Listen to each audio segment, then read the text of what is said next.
What's up, family? It's your girl, Dr. Shonna. It is so good to be here. Even though I am not in the best of spirits today, we're going to have a really transparent conversation. As you all see, I'm clearly in my bedroom. Back from the Black Agenda tour, which was good. At least I thought it was good.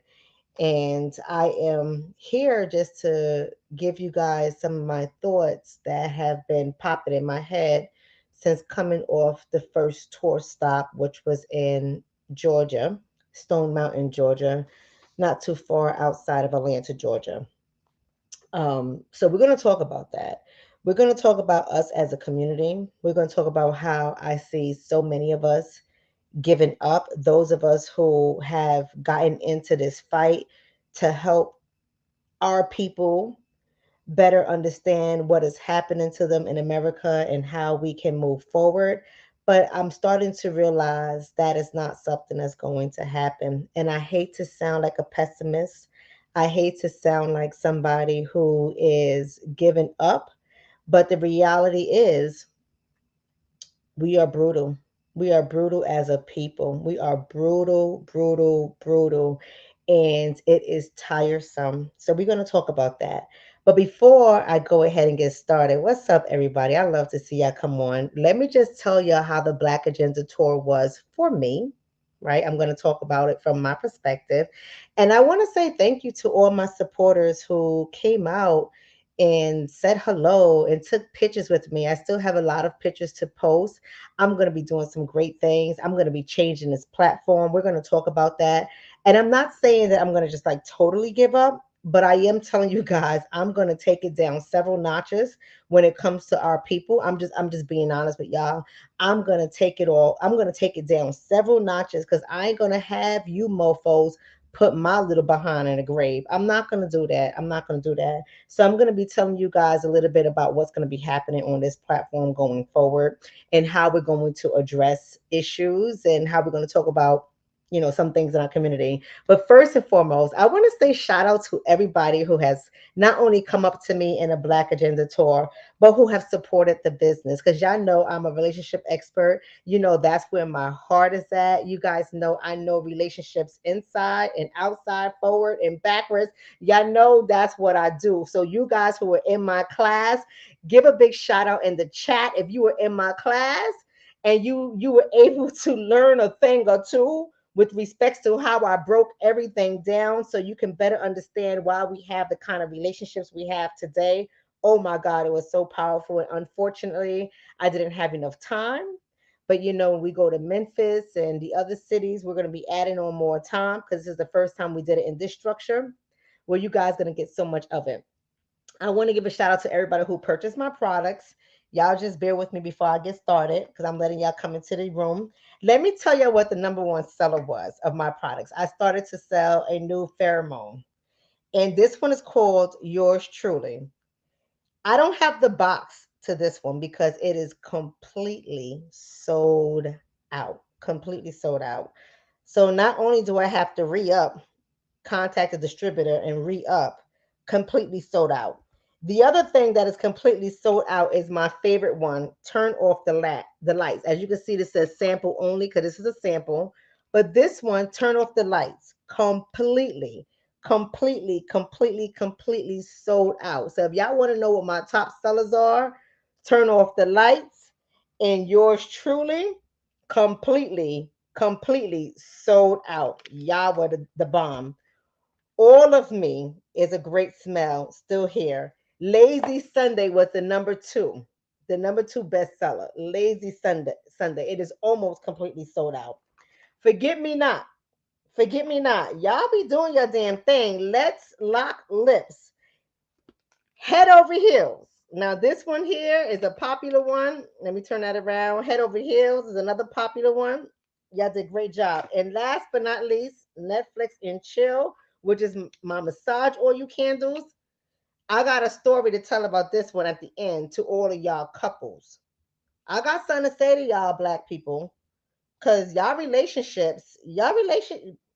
people, I'm going to say something to y'all at the end of this video because I seen some real selfishness. I'm going to tell y'all the truth. When it came to the pheromone, This is an individual base. It looks just like this, a perfume, right?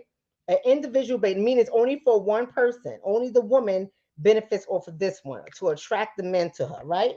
But this one, the massage oil candle, benefits both. You see me say sample only, right? Because I have the other ones. Sample only. This benefits the man and the woman. I'm gonna tell y'all about your selfish asses at the end of this video. Y'all some selfish heifers.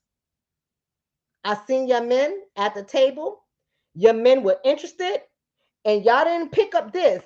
Y'all picked up this. Ooh, that tells me a lot about your relationship. I want y'all to know that tells me a lot about your relationships. We're gonna talk about that a little bit later. Listen, let's go ahead and get started. Somebody said, Dr. Shonna, I truly be missing Mental Health Fridays. I appreciate you for everything that you do. Listen, if you missing Mental Health Fridays, and even though this is Sucka-free Sunday, don't worry, baby. Mental health is going to be in here. You're going to get what you've been missing. Because I'm tired of y'all. I'm tired of y'all. So let's go ahead and get started, family. Share the video. If you're on Facebook or YouTube, share the video. Whether you are on Facebook or YouTube, interact in the chat. Share the video. I'm going to keep it PG-13. It ain't going to be PG. It ain't going to be G, but it's going to be PG-13. Let's have a conversation. So the Black Agenda Tour. The Black Agenda Tour was last week, Friday, Saturday, and Sunday. And I was there all 3 days. Okay. On Thursday, the following week, I had surgery on my knee, um, torn meniscus. Okay. A torn meniscus. I had surgery on my knee, and I took it down. I took it down because I needed to heal, and I'm still healing. I'm still healing. Anybody who's ever been through surgery on their knee, and I'm young. I mean, I'm older than a lot of, young ones that follow me, but I'm young in my opinion. I have adult children, but I'm young. I'm young. And to have knee surgery, not one, but both knees, right? Last year was knee number one. This year is knee number two. Both of my knees been jacked up, but it don't stop me. I still keep going. I still fight the fight. I don't make excuses for the work that needs to be done. For the work that needs to be done. So I had a lot of downtime, and I've been thinking, and I've been watching. And then in all of my thinking and my watching, I got a phone call, and somebody said, Doc, do you see what's happening in terms of the Black Agenda Tour? Did you see what's happening? Michi did a video, somebody else did a video. What's going on? So, I like to mind my business. I'm one of those people, my sister Michi will tell you, I mind my business. Okay. So I reached out to my sister and I said, what's going on? And she gave me her side of the story. Then I went and I watched her video. I listened to a portion of the other person's video, and I just started shaking my head. I just started shaking my head.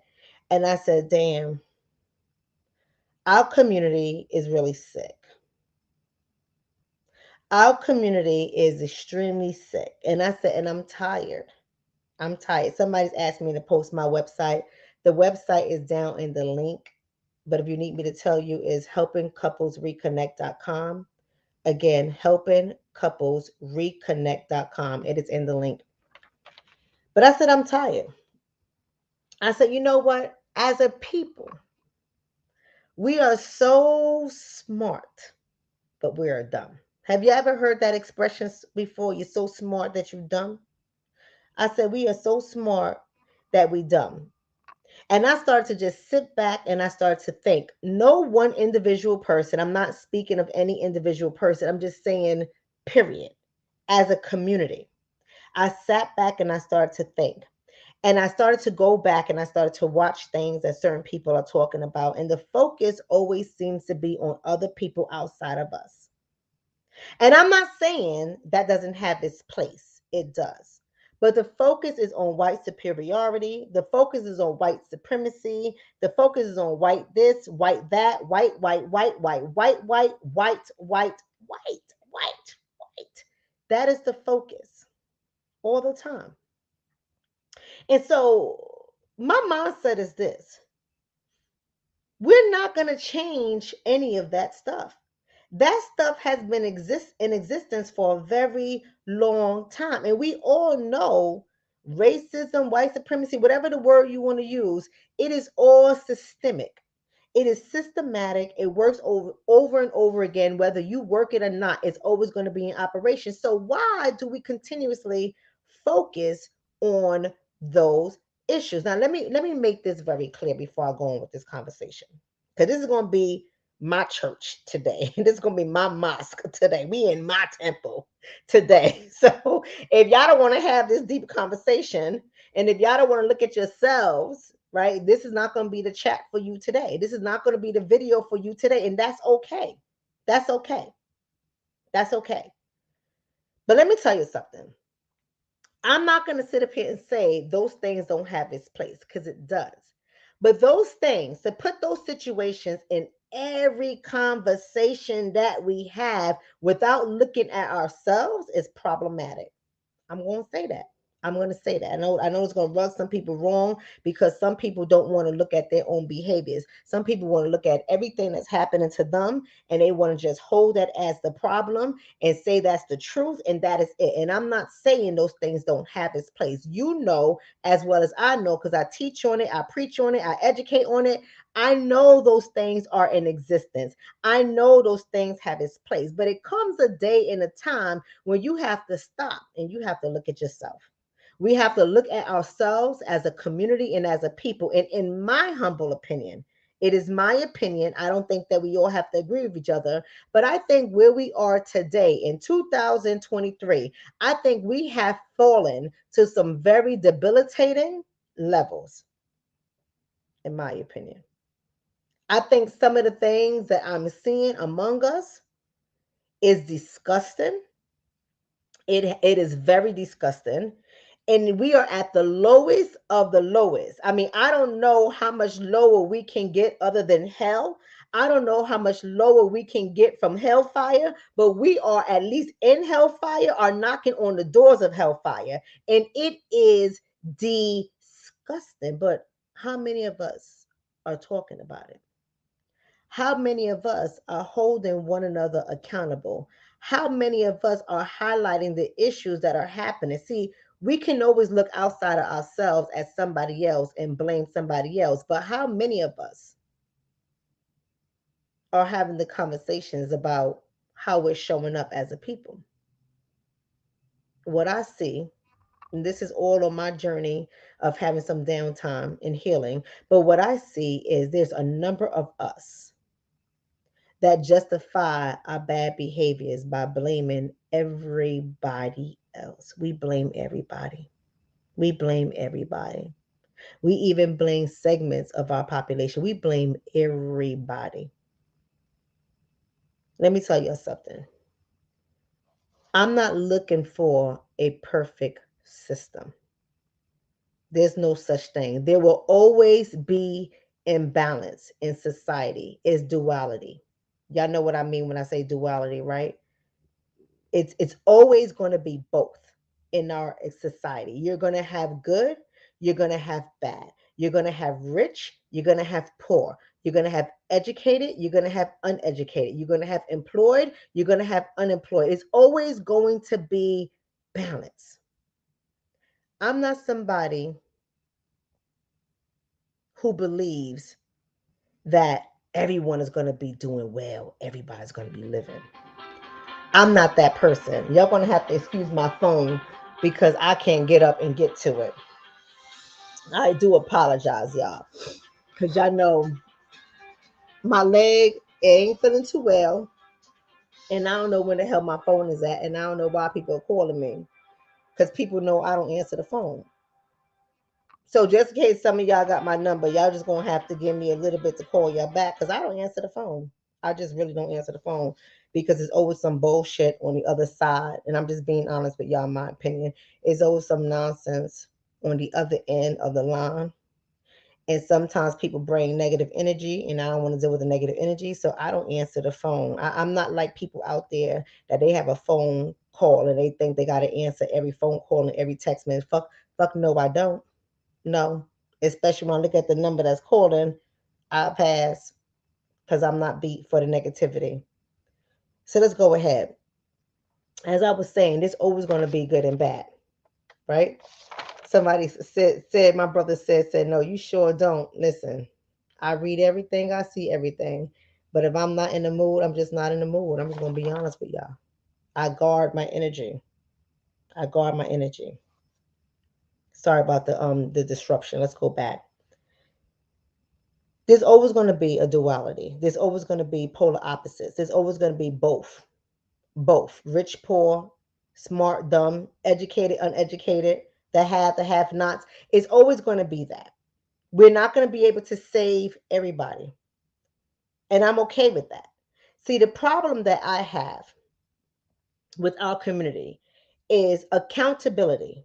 In my opinion, this is all my opinion. Accountability is very far and few between. Let me tell you what I mean.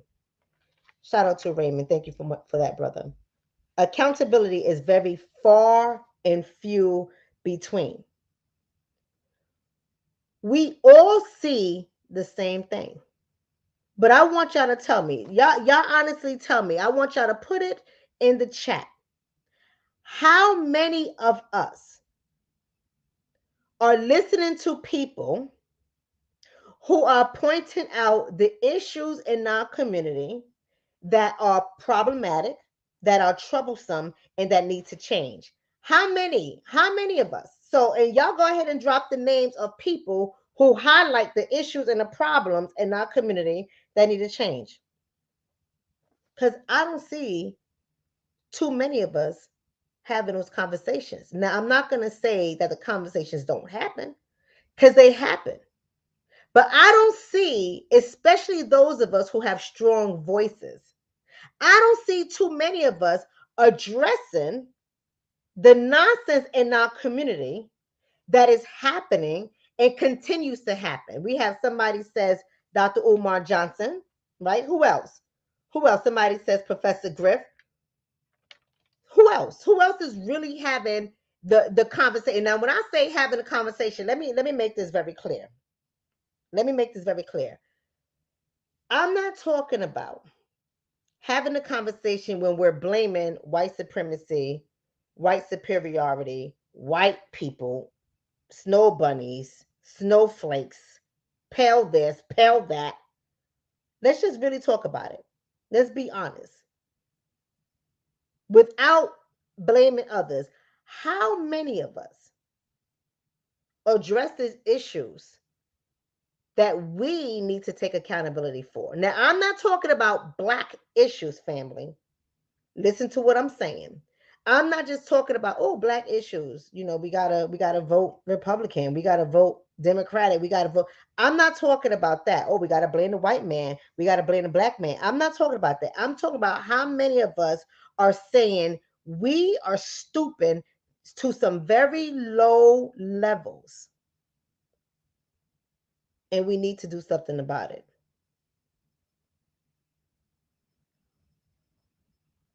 Now I'm seeing the names go up, right? And these are the same names that I expected to see. That I expected to see. You would have thought that this chat would have been scrolling, and it is not. It is not. Let's just be honest. These are the names that we see constantly. It's not scrolling. People got to stop and they got to think. People got to stop and they got to think. Because there aren't enough of us holding people in our community accountable. Right? So what does Nicole say? Nicole says there are tons of videos showing Black people stealing, cussing, looking, and doing ignorant all day. All day. all day. There's tons of videos showing it, but how many of us with a voice and a platform addresses us and tells us we need to stop without us blaming other people? How many of us hold us accountable and puts us in check? And I'm not trying to be funny. I'm not trying to be funny because there's only, somebody said, a whole bunch of us. That's not true.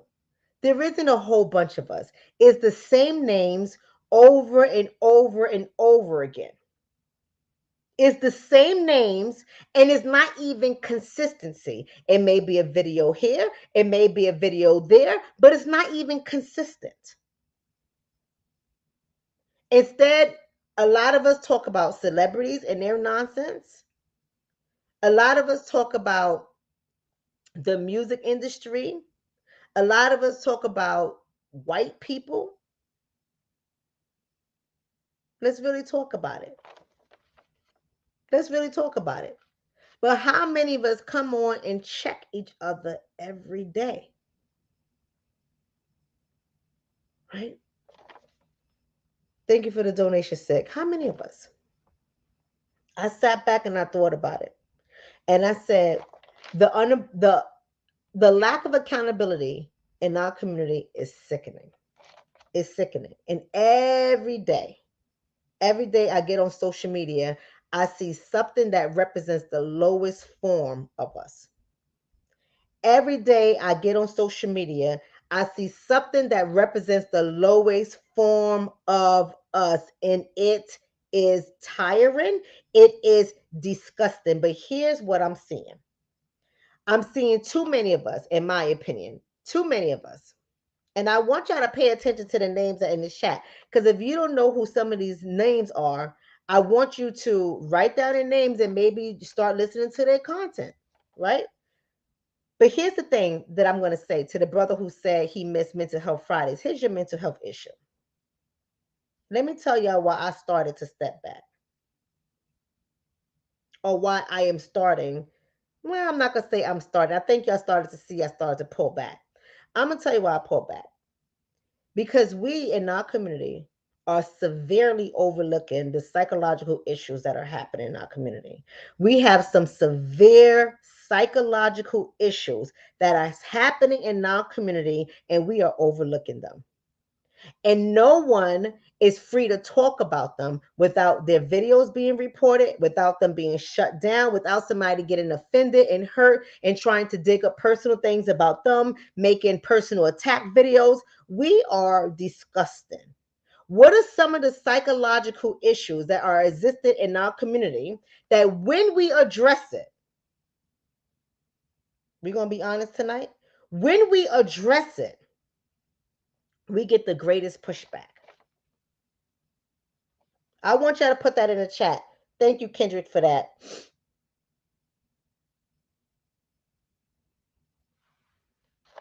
That's right. I agree with you. Answer that, y'all. Put it in the chat. What are some of the psychological issues that exist in our community that when we address it, it turns into war? Somebody said single mother, single mothers. Somebody said welfare. Somebody said colorism. Somebody said bringing black families together, black man, black women, and child. Somebody said voting Democrats. Somebody said prison mindsets, right? Somebody said mental health. Somebody else says it seems like we're in denial of what is going on with our community. We are in denial. Let's talk about the psychological issues. Somebody said LGBTQ, right? Let's talk about it. Somebody said getting married. Let's talk about these issues. And these are all right. But let me tell you what I put down. Now, I'm going to give y'all a disclaimer. These are some psychological issues. They're all psychologically tied into one another. I want y'all to be able to hear it. Don't get in your feelings. Don't feel the need to report the video, cuss me out, call me all types of names, because it ain't going to work for me. My ego is not fragile. You can call me whatever you want to call me. You can say whatever you want to say about me. My ego is not fragile. But let's talk about it. In addition to what some of you guys just named, overweight and obesity. You can't check Black people on that. I was watching a video today, and it was talking about the looting that has been happening in Chicago in the Walmart stores. This woman, I assume she was Black. This woman went into Walmart. She was recorded, and she was damn well in tears. And she said she went in there because she needed to buy some items for her children, for her household. And the place was looted so badly. She said, we have messed up our own community. We are sick. We are disgusted. And she said, you know what's even worse? The fruits and vegetables weren't even touched. The fruits and vegetables weren't even touched. Everything else in that store was tore up, was looted. And the fruits and vegetables weren't even touched. Now, I know I should have been shocked and surprised by everything else in the video. But when I saw the fruit and vegetable part of it, I just started to shake my damn head. Now, I know, listen, I ain't the skinniest thing on earth. And I ain't trying to be the skinniest thing on earth. But I damn sure ain't obese. And I'm not saying anything about people who are obese. I understand it's a struggle, but like I said, it's a psychological issue. It's a psychological issue. And people don't want to talk about it because then they say you body shaming. Everybody got some reason for why we can't talk about certain situations. It is psychological. I'm talking about the health of our community. And I haven't even gotten to the other stuff. This is just the first thing on my list. It is psychological.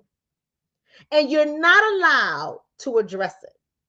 You're not allowed to talk to people in our community about their weight. You're not allowed to bring up the fact that we are dying from heart disease, high blood pressure, cholesterol, you name it. You are not allowed to bring this up. You are not allowed to tell people your children should not be going to fast food restaurants. Y'all should not be eating Chinese food. Y'all should not be eating out.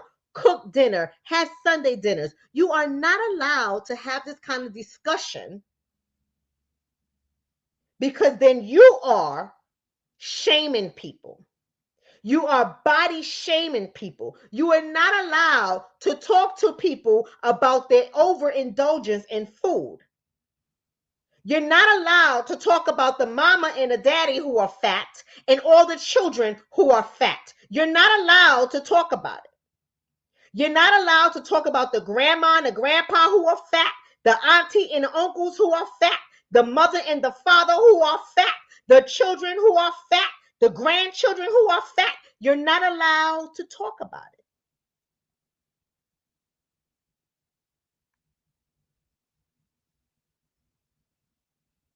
You're not allowed to talk about people's children staying in front of televisions, watching TV all goddamn day. You're not allowed to talk about people's children playing video games all damn day. You're not allowed to talk about people who give their children soda and juices. You're not allowed to talk about people who make it a habit to go to Dunkin' Donuts, Burger King, McDonald's, Wendy's, Chick-fil-A, Waffle House, Denny's, Cracker Barrel. You're not allowed to talk about those things in our community because they say that you are fat shaming.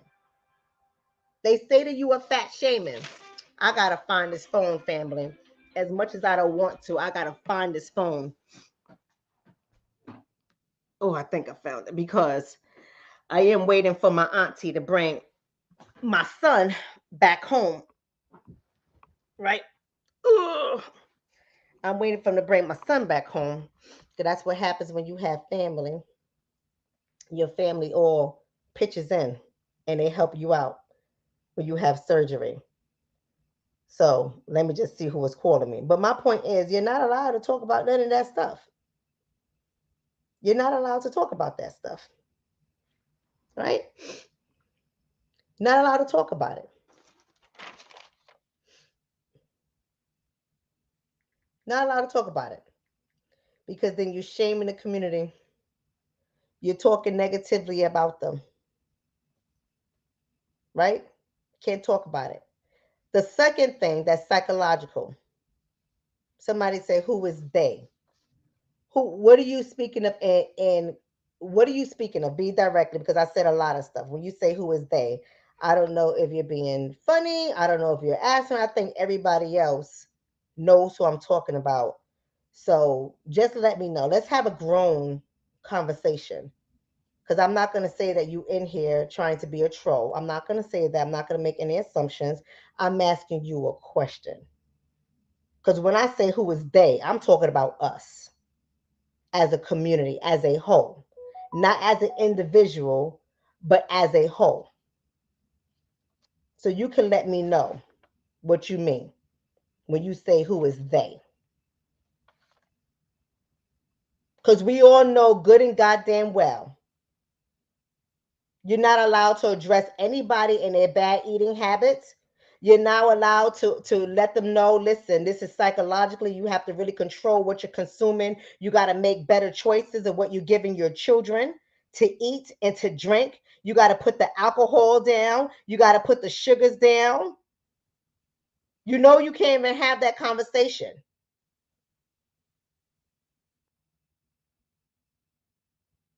You can't even have that conversation.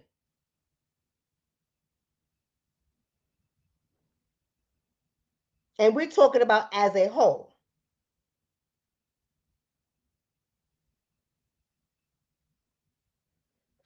Who wants us sick?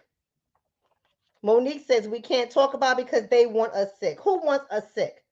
See, ain't nobody can want for you in your life than what you don't want for yourself. So basically, see, this is another thing I wanted to address.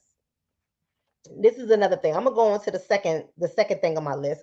But this is another thing that I wanted to address. We're gonna be here for a while, y'all. So y'all better just get used to tonight's conversation. We're gonna be here for a while. We always say what they want for us. So when I hear somebody say, oh, we can't do this because they want to kill us, they want us dead, they want this, they want that. Every time I hear that, it makes me say to myself,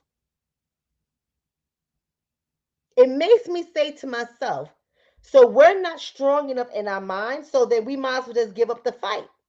If we don't have free will, if we can't make decisions for ourselves, if we can't change the things that we know, because information is available at our fingertips. In 2023, we all can search for the same type of information in 2023. I think we all know what kind of foods are going to kill us. I think we all know that drugs and alcohol is going to kill us. I think we all know that grease ain't good for us. I think we all know that stuff. We know cigarettes ain't good for us. I think we all know that. I think we all have at our access information in 2023. So when we say they don't want us to be this, who are we talking about? You don't want it for yourself. And I'm not saying you as an individual. I forgot the person's name who put that up there. I'm not saying you as an individual. I'm saying for those of us who continue to do the things that we know is sickening, we cannot blame anybody else. You don't want it for yourself. But it's easier for us to just blame somebody else. It's easier for us to say they don't want us to have that. They don't want us to do this. They don't want us. They. It's easier for us to say that. That's We got to be able to see that as an issue. We got to be able to see that as an issue. They want us dead. They want to kill. Baby,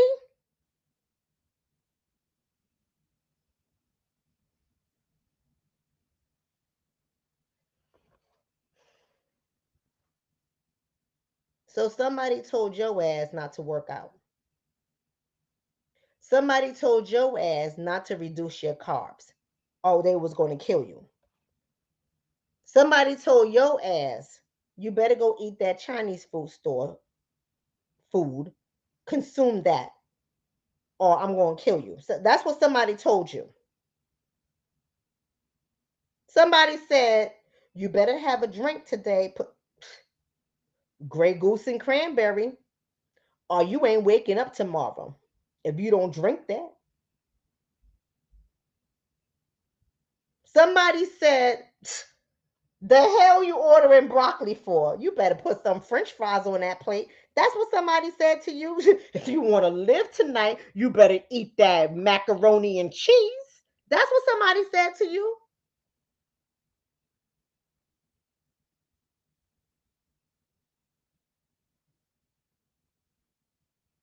That's what somebody said to you. Who's the they? Who's the they? I'm not trying to be funny.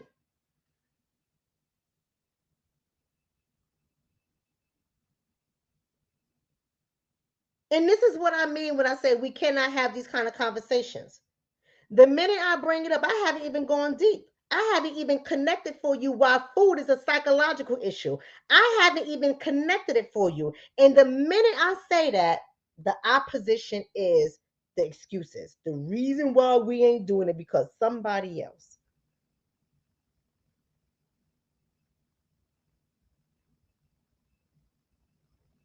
The reason why we not doing it is because somebody else don't want us to do it. The reason why, and I know they're going to say, well, Doc, what I'm saying to you is with all the advertisement and the commercials and the propaganda, that's going to get into your mind and that's going to control it. But who's telling you to keep your television on? Who's telling you to stay on social media? We have these conversations all the time about mind control. We have these conversations all the time about how propaganda works, all the time about how commercials work, how advertisement works. We have these conversations all the time and we tell you what to do. It's very simple. Turn it off. Turn it off. Get into therapy. Change the people you're following so the algorithms can change. Follow more positive minded people so the algorithms can change if you're tired of seeing it in your feed. Don't go to Uber Eats and order some fast food because then the shit is going to come up in your feed. We tell you guys that all the time. Cook your own food. But if you choose not to do it, if you choose not to do it, then why are we blaming somebody else when you made a decision? We know these things exist. We know these things exist. People know cigarette smoking causes cancer.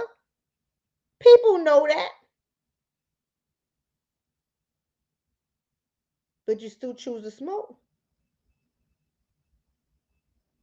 People know that alcoholism deteriorates your health, but people still choose to drink. People know fried foods will kill you. People still choose to eat it. When do we take accountability? Psychological issue number two. Y'all ain't gonna like this. I told y'all I'm having a conversation today because we're going to change this channel. We're going to change this channel because I'm not going to keep having the conversations over and over again. But here's the psychological issue number two. And this is psychological. A lot of people don't want to really want to talk about it. And of course, when we bring it up, I'm just going to say it right now. I'm giving you another disclaimer. When we bring it up, people are going to choose to fight against it. They're going to shut it down. They're going to say some shit and not listen. I'm exempt now, but I wasn't exempt in the past because I went through the same goddamn issues as everyone else until I accepted the truth for what the truth was. And then I made a change and I did something different. But let's talk about it, y'all. Hair weaves. Watch my numbers drop, y'all. Watch those numbers on drop. It says 342 people watching. Watch that number drop. Hair weaves, fake lashes, fake fingernails, BBLs, tiny waists, and big boobs. Mm, mm. Y'all want me to be quiet about these kind of things. It's a psychological issue, and nobody really wants to talk about it. It is a psychological issue. Hair weaves is a psychological issue.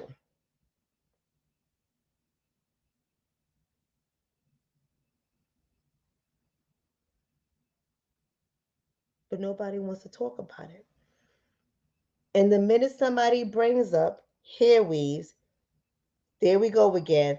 Oh, please, y'all still having the same conversation? Whatever. Wearing weaves is like accessories. It's like having a bag. It's like having shoes. It's like this. It's like that. Nobody really wants to talk about what their mind tells them when they take off the wig, when they take out the sewing, when they take out the braids, and they're left with their natural beauty. They're left in the mirror with how they look with no additional hair. Nobody really wants to have the conversation about what goes through their mind about how they look when they see themselves without the hair. Nobody wants to have the conversation about how they look when they don't have the makeup on their face, how they look when they don't have the lashes on their eyes. Nobody wants to have the conversation. Nobody wants to have their short nails. Nobody wants to have their natural hair. Nobody wants to be without their lashes. Nobody wants to be without their eyebrows drawn on. And you can't have the conversation with the people who do it because they're going to tell you, I ain't got no problems with myself.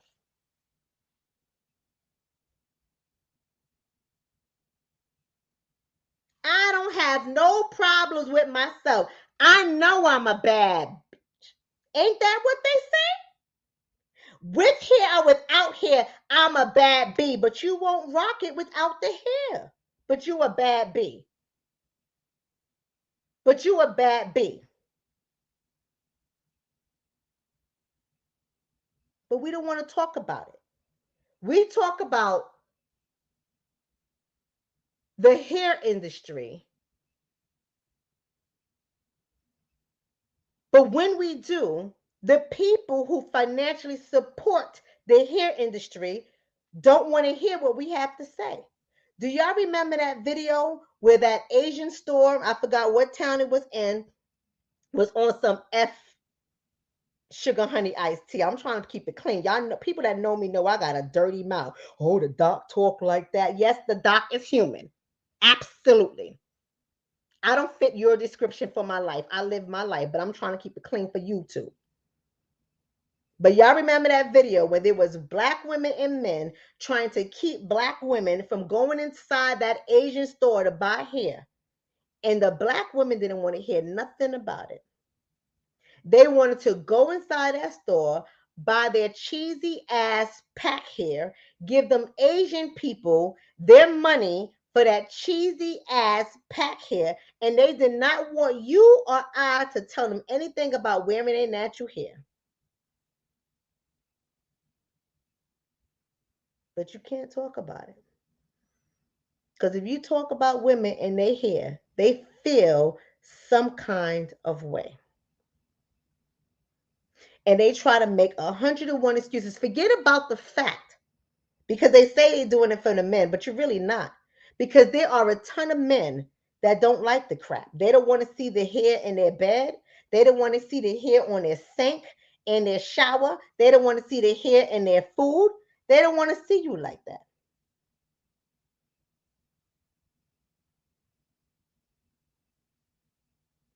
But we don't care. But never do we stop and think, why am I wearing this hair on my head?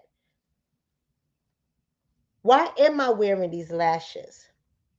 Why am I wearing these nails? We don't want to stop and have that conversation. We don't want to ask that critical conversation about why are we wearing fake boobs, fake butt, fake hair, fake lashes. We don't want to have that conversation. Why? Why? It's a psychological issue. Now, I know some people who have gone through cancer and they get their breasts reconstructed. I understand that. I totally understand it. And I'm not saying there's anything wrong with it. What I'm saying to you, it is still a psychological issue. That's what I'm saying. It's still a psychological issue. I'm not saying it's good. I'm not saying it's bad. I'm just talking about the psychology of it all. It is still a psychological issue. Of course, we understand why. We can have sympathy for somebody who has gone through breast cancer and have made a decision to get their breasts removed and then have them reconstructed. We understand why. We understand why. Without a doubt, we have empathy and we have sympathy. We understand why, but we're saying it's still a psychological issue because it does something for you psychologically not to have breasts there when you know you once had breasts. It does something to you psychologically. I understand it. I understand you don't want to have a pancake butt. I get it. I get it. I'm not saying it's good, bad, or indifferent. That is your business. What I'm saying is there is still something psychological behind it. Same thing with hair weave. I get it. Society has made fun of the black woman's hair since our existence here in America. I get it. But it's no longer about our existence in America because you go to any other country where there are black people and they got on blonde weaves and they got wigs and they got everything else. It's still a psychological issue. Why can't we have the conversation? Why can't we say it is a psychological issue? Why can't we say it? Why do we have to get so mad if somebody brings up the fact that you wearing a weave? Why some of y'all trying to go to the lengths to make your weave look 100% real and we know it ain't your hair? That texture don't grow out your head. We know it's not your hair. But you're not allowed to say it.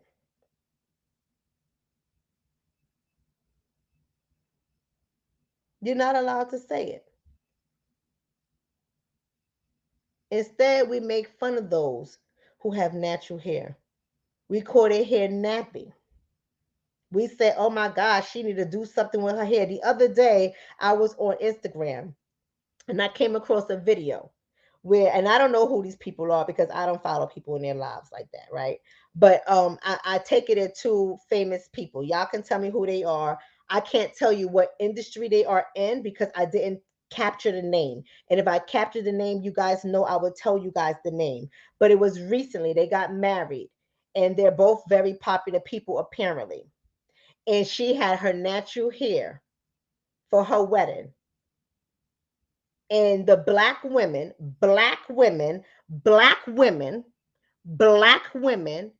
went ham about her and her natural hair. You believe that? Black women were so disrespectful with respects to her natural hair. Somebody said a gymnast. Somebody said Simone. I can't tell you. I think that may be the person. I want to say that may be the person. Y'all can Google it. I didn't look at the names. But did she marry somebody famous too recently?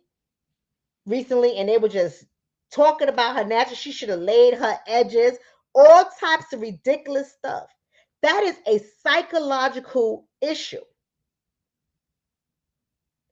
That is a psychological issue. When you can tear down a woman on her wedding day because you felt she should have had her edges slayed. because you felt that she wasn't looking up to par for how you felt she should have looked. That is a psychological issue. We have fallen to some very debilitating levels. Think about it. Not congratulations. That's so beautiful. I wish you the best. Black love does it again. We pray that y'all stay together. But she should have had her edges slayed. She could have did something with that hair. Y'all don't see something wrong with that? I'm telling you, when I read about that stuff, I think it was on the Shade Room, I said, they are disgusting. They are disgusting. That is the first thing that came out your mouth is her edges?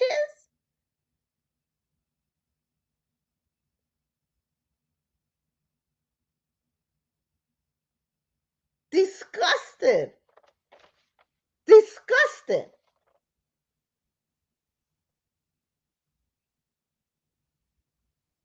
And it's not just with the women.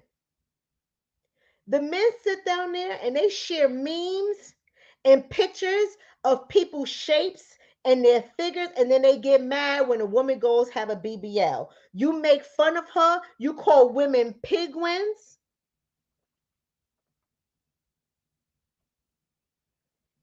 you call them ironing board butts, you call them box, squared. You make fun of these women all the time, and then you turn around and say something about her body being fake, her boobs being fake, her butt being fake. We create the psychological issue in our people, then we turn around and we criticize them. We are sick. We are sick.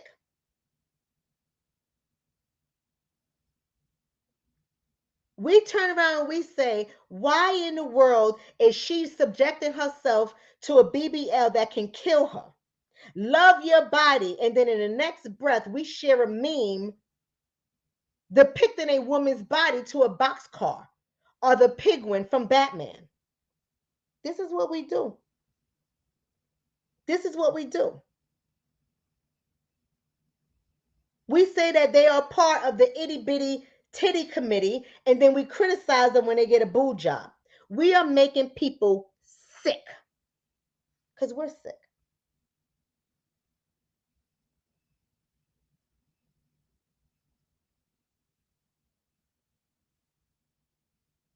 And let's talk about another psychological issue. People ain't going to like this either, but I'm going to say it. Let's talk about promiscuity. Let's talk about the thought culture. Let's talk about it. It's okay to be promiscuous. We got gay men being promiscuous, and then they're gonna say, "Oh, you don't like me because I'm gay." Ain't nobody worrying about you being gay. It's a problem that you twerking. It's a problem that you twerking. But you trying to make this about your sexuality because you don't want to take accountability that you acting like a hoe. You don't want to take accountability that you have slut behavior. But you want to make this about your sexuality. It's not about your sexuality. It's about going the extra mile with your sexuality. It's about being ridiculous about your sexuality. The same thing with straight women. We got mamas twerking, shaking their ass. And then the minute you address it, you're the one with the problem. You're the one with the issue. You can't even address it. I don't want my children seeing your funky ass twerking. But you're not allowed to address it. You're not allowed to address it. You out here rapping about giving head. You rapping about getting head. You're rapping about taking their money and leaving them. You're rapping about all this promiscuous behavior. And then when somebody addresses it, we are the ones with the problem. We're sex shaming people. I don't get it. We are psychologically sick. The minute we talk about that, we say it's sex positivity. We're shaming people. This is not our grandmother's days. People are free to do whatever. Just because a woman does A, B, and C doesn't mean a man should do 1, 2, 3. And I'm not saying that that mindset isn't right, right? But the behavior isn't right as well. And you're not allowed to talk about it. You're not allowed to get on here publicly and say what you want for the youth in your community, what you want for the children in your community, for your children, for your nieces, your nephews, your students. You're not allowed to do it because now you have all these celebrities out here doing it and a whole bunch of people, no matter the age, following them. We got 50-something-year-olds out here, 50-something-year-olds. I'm going to say it. I'm going to say it. Halfway naked, showing off their body and then telling you this is what 50 looks like. And we like, yes. I don't get it. It's a psychological issue. Why do you have to be half naked, twerking, dropping it low, competing with the 20-something-year-olds, saying that you 50 and this is how you do it? Why is that supposed to be fun?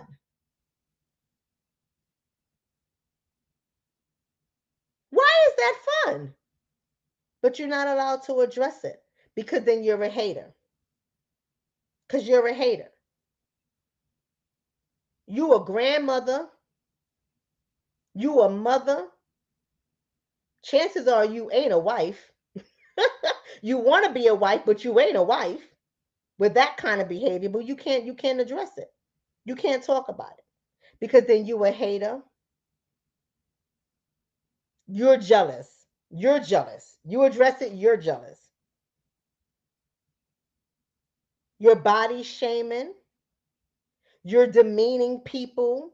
You're trying to make people feel bad, but no one is sitting back and thinking about the psychological issue that person is having in the first place that makes them think it's cool to be halfway naked on social media twerking and competing with your 20-something-year-old daughter. But you can't address it. This is why I'm tired of the Black community. This is why I'm tired. This is why I'm tired. I'm just telling y'all the truth. You can't address it.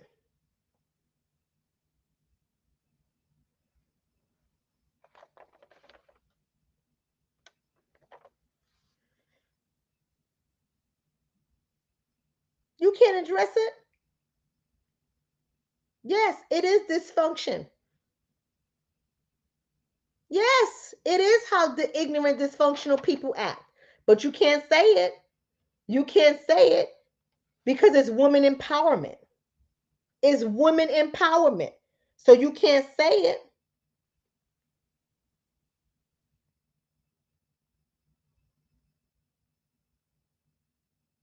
It's women empowerment. This is what we hide behind. Let's talk about the next thing. Y'all mad at me yet?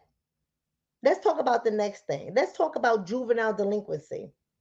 The psychological issue behind juvenile delinquency. This is another reason why I'm tired. Because them juveniles are somebody's kids. It's somebody's kids. But we don't want to take accountability.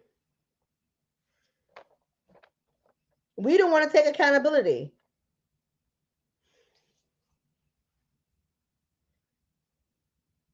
Those are your juvenile delinquents.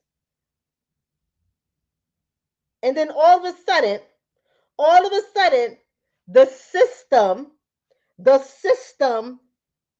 steps in to parentify your children. Or no, that's the wrong word. I'm not going to say that. The system steps in to discipline your children, and now the system is wrong. Now the system, and everybody says their child is a good child. Everybody says the same goddamn thing. He just got a little lost. See, here's the same thing. Now, I want to say this. I want to say this to you, Jones.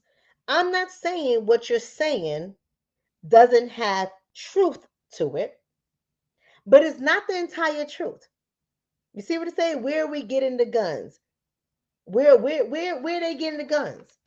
Guess what, Jones? The guns has been distributed to our community for a very long time, and not everybody picks up a gun. So let's talk about that. You see what I mean? Let's talk about it for a second. I already know it's going to be some controversy, and I'm okay with it. We have to have the critical conversation. Explain to me, Jones, why some people don't pick up the guns, Jones, and some people do. We can have the same guy from the same community, the same group of people, the same cohort, the same circumstances.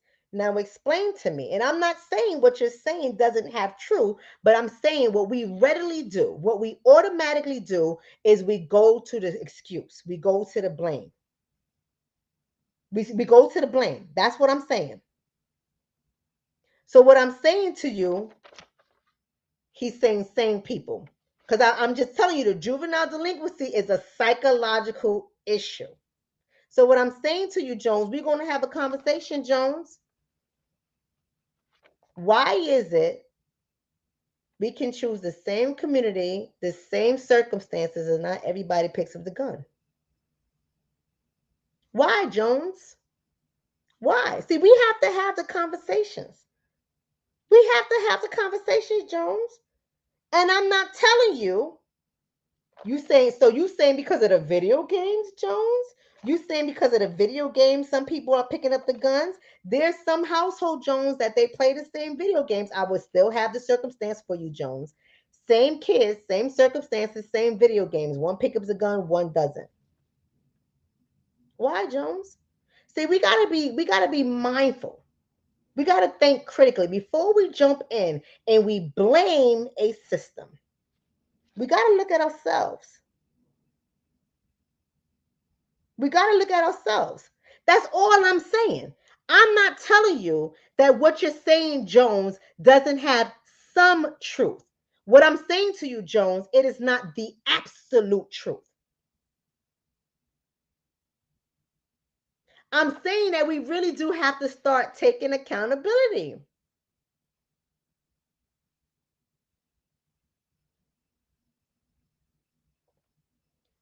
Somebody said, what excuse do we automatically go to? You didn't hear it? Who put the guns there? I said at the beginning of this video, racism, white supremacy has always existed. Has always existed. Has always existed. Let me tell y'all something. Since a lot of people think they know me so well, right? And those who have been committed to this journey and been a part of this community knows my story. My grandmother, who is still alive at 97 years old, and if the Lord shall bless her life, she will be alive in July 13th and make 98 years old. Still alive. My grandmother still lives in the same projects in the Bronx that I was born in. My grandmother delivered me in her same apartment that she lives in over 45 years ago. The same apartment that she lives in the Bronx. The projects. High Bridge, to be exact. And if anybody's from New York, y'all know High Bridge gets it popping. You understand what I'm trying to say? The same projects, the same apartment number over 45 years ago. Over 45 years ago. And guess what? I'm going to have to answer that, y'all. Give me a second. Yes, Aunt Nisi. Okay, let me call him and tell him to come outside the precinct, okay? Okay, I'm going to text you his number, okay? Thank you. Love you. Sorry, y'all. I have to give her my boo's phone number. He has my food. He makes sure I eat. And I told him to call her and tell her when she gets to the precinct, because y'all know he a cop, right? When she gets to the precinct, for her to call him. And I'm still I'm still the middle person. No matter what I tell people, right? No one listens. I still get the phone call. But nonetheless, as I was saying, my grandmother, and those of you guys at the Black Agenda, y'all met me in person. Somebody said to me, and I don't fault the sister. I don't fault the sister, but she said, Dr. Shonna, I ain't gonna lie to you. When I first started watching you, I didn't really like you. And now that I meet you in real life, you cool. You really down to earth. Why didn't you like me? You just saw me over YouTube. Why didn't you like me? Because I appear different from you? Because you make assumptions that I'm that much different from you? That's why you thought you didn't like me? You never even met me a day in your life.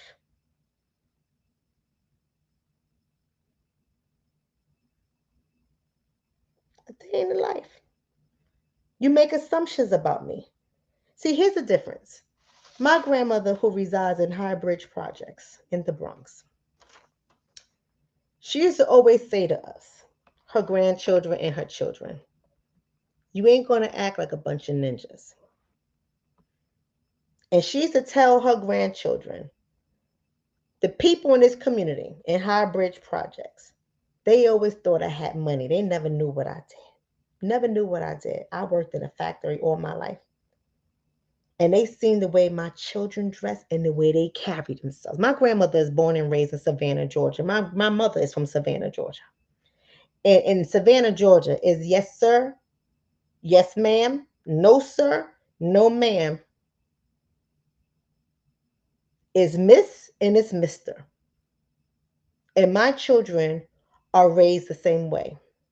And I am raised the same way. And I say ma'am, and I say miss, and I say sir, and I say mister, and I'm okay with it.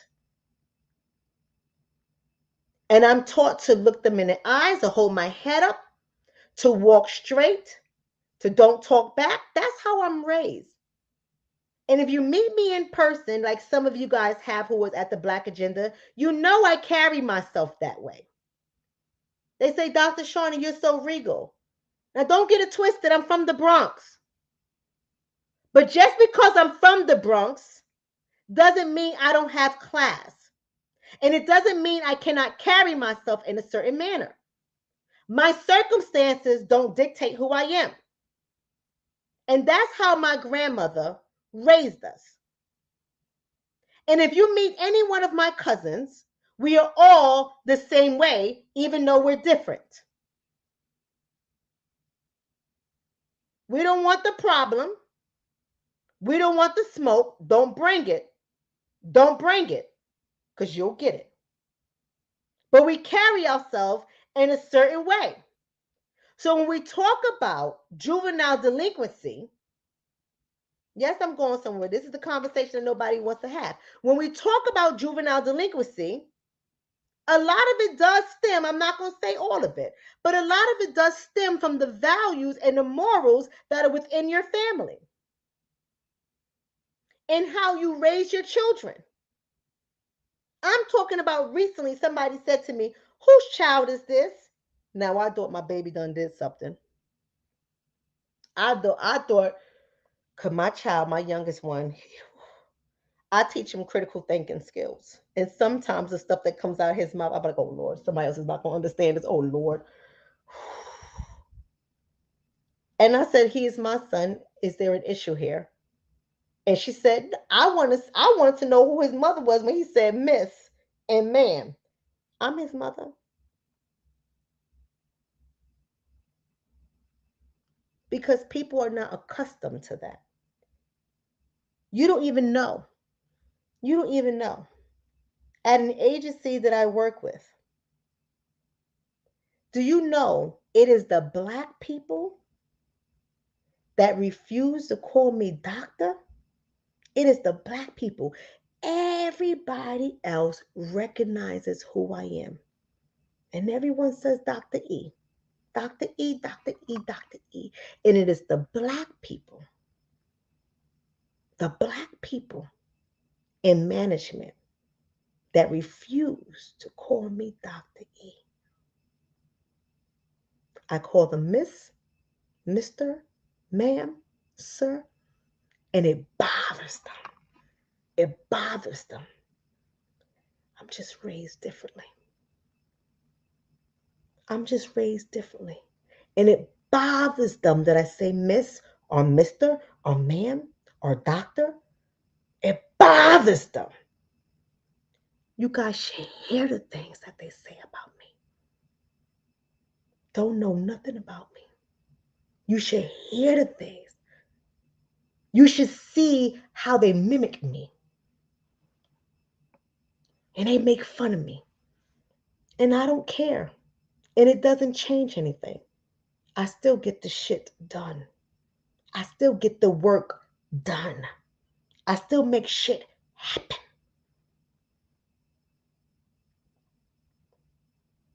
So when I talk about the juvenile delinquency, and I know what I experience from other adults. Now, if I experience this from other adults, how are they raising their children? Let's have the conversation.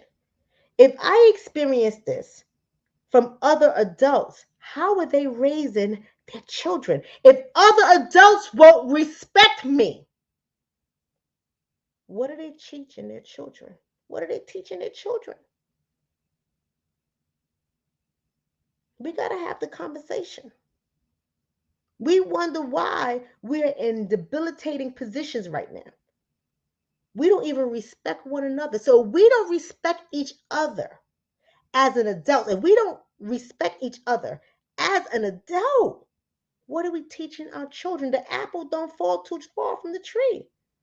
What are we showing our children? If we make fun of each other's hair, what are we teaching our children? If we make fun of each other's houses, our cars, our income, our education, if we make fun of each other, what are we teaching our children?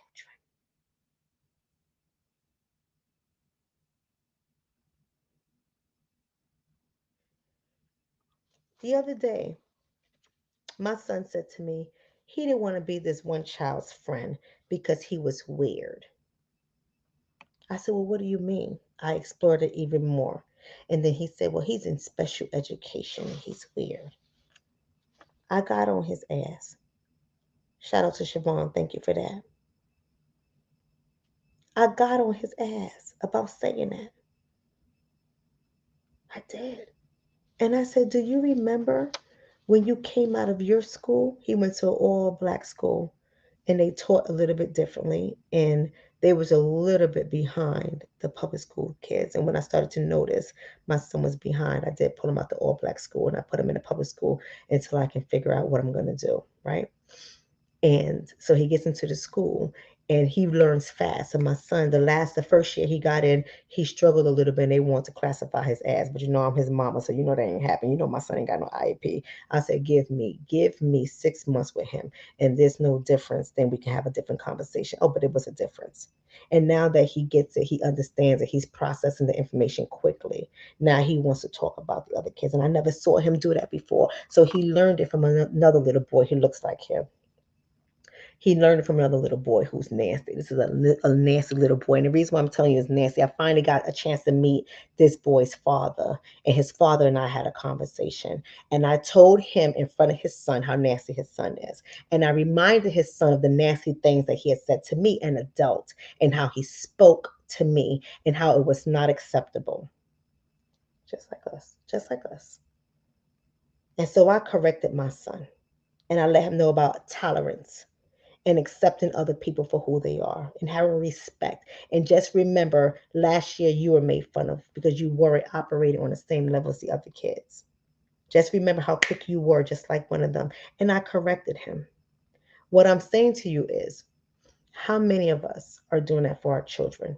How many of us are correcting our children's bad, disgusting, nasty behavior? And all of our children do it. I don't care how good your children are. You're always going to find a situation where your children are nasty. And how many of us are correcting our nasty ass kids? because children who go uncorrected turned into problems. And we have all these little juvenile delinquents out here, and ain't nobody want to take accountability for them. Everybody got an excuse and a reason why they're delinquent. How many of us got nasty ass little kids in our own houses that need correction? Let's just be honest. How many of us? How many of us are correcting the nasty little funky kids in our own little households? How many of us letting our own little children do things that we know is going to land them on the wrong side of the tracks? How many of us letting our little girls dress up like they're little young women, weaves in their hair, fake lashes, fake nails? Let's talk about it. They can't even appreciate their beauty because they trying to mimic what they see in the adult community. How many of us do it? I'm not saying all of us. I'm just asking us to have an honest conversation. How many of us allow our children to be little young thugs?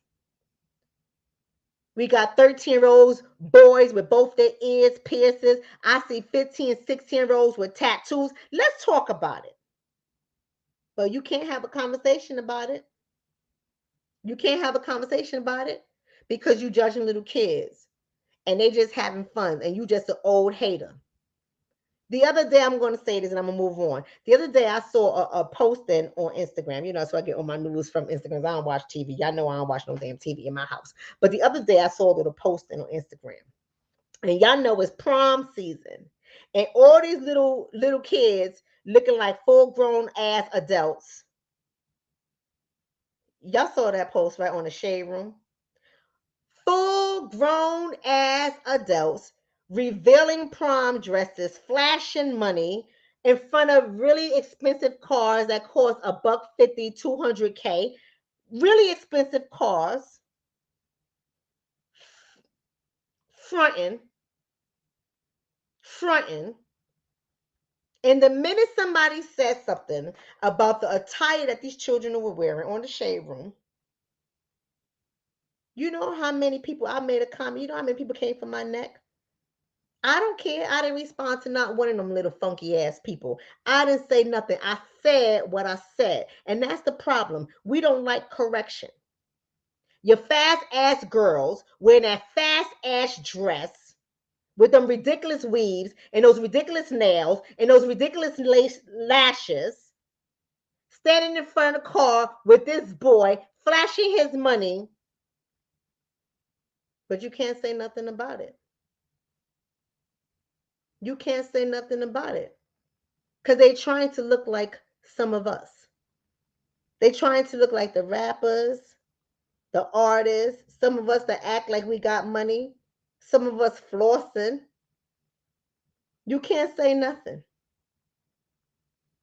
You got little girls twerking on social media. I'm talking about juvenile delinquency. I'm still on the topic. I ain't lose my spot on the topic. I'm talking about juvenile delinquency. Juvenile delinquency looks like many forms. You got little girls doing grown ass dancing, got 1 million views, and everybody saying how cute she is. You don't see the hypersexuality in that dancing? You don't see what's coming down the pipeline? But you can't say nothing about it. You can't say nothing about it because then you a hater. You a hater. And you got something to say about little kids. You disgusting. You got something to say about little kids. Yes, I do got something to say about your fast ass little child that you created.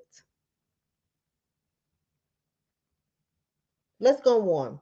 Let's talk about criminal minds and the criminal mentality. Let's talk about criminalistic behavior.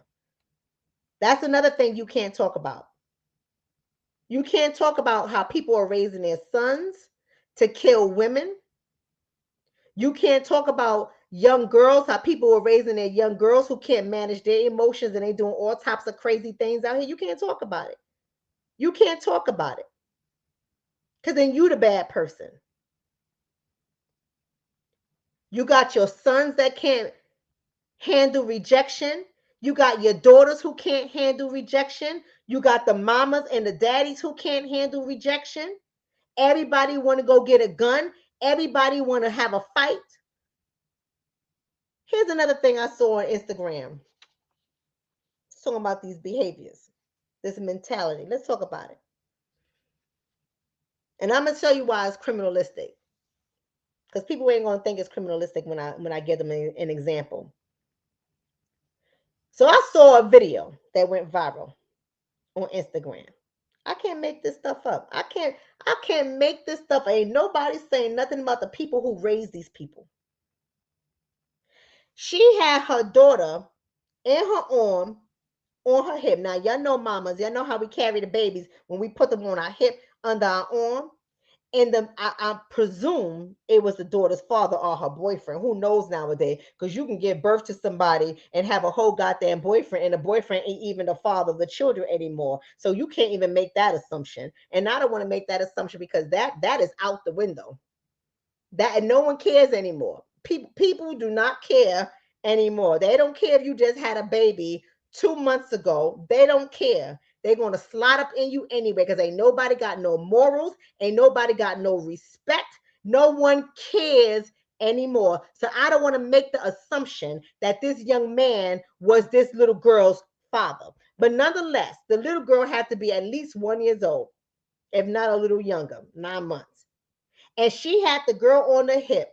And as the man is in the SUV driving away, she on the outside of the SUV holding on as he is driving with the daughter in her hand. The reason why I say criminalistic because child abuse falls under, in the state of New Jersey, falls under Title 2C, and your ass will get charged and go to jail. So it's criminalistic.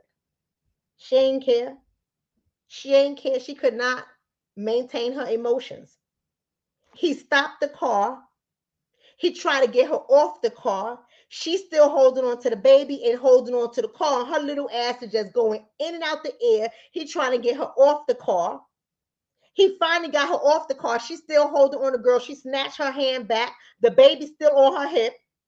She's still holding the car. He got her little ass off the car. He got back in his car. She jumped back on the car and went on a ride again. This is y'all children. Where's that baby's grandmama? But the grandma's probably 40 years old. The grandma's probably 36, and you can't say nothing like that no more. Because then you talking bad about somebody. You can't say the grandma 40, the grandma 36, because then people get in their feelings. That don't mean shit. That don't mean nothing. I had my first child at 16 and I'm okay. You can't say nothing. That's criminalistic. And I bet you she get a charge and she get a case. It's just the white man and white supremacy want to take black babies out of black homes, but nobody's checking her ass for riding the side of the SUV. Nobody's saying nothing. But they'll be the first one talking about gun GoFundMe so they can get their grandbaby out of foster care. And ain't nobody saying nothing. This is what I saw. This is what I saw. You on camera with your baby on your hip, refusing for your man to leave. Let me say something else about criminalistic. Who cares if it was probably her car? See, this is what I'm talking about. Jones, now I don't know you, brother. You know I love you. But this is what I'm talking about, Jones. Who cares if it was her car? There's a baby in her hand. There's a baby in her hand. We care about the car and not the fact that she just put this baby at risk of harm.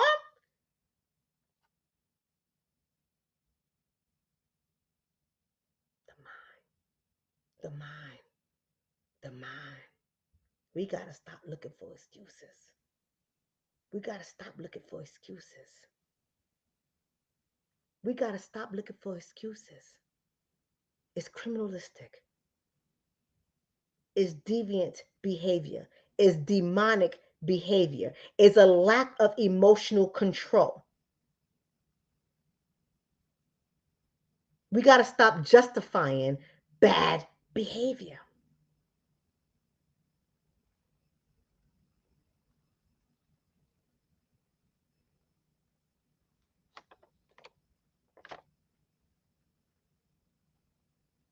The woman is crazy. The woman is crazy. And we saying it's probably her car. Right there. Her emotions were out of control. And we're saying this, I can't make this shit up. I can't make this stuff up. We are sick. We are sick as a community. Sick. I just saw the other day on Black Girl Unwind, I think it's called, on YouTube. They have all the stories of the black women who get killed, right?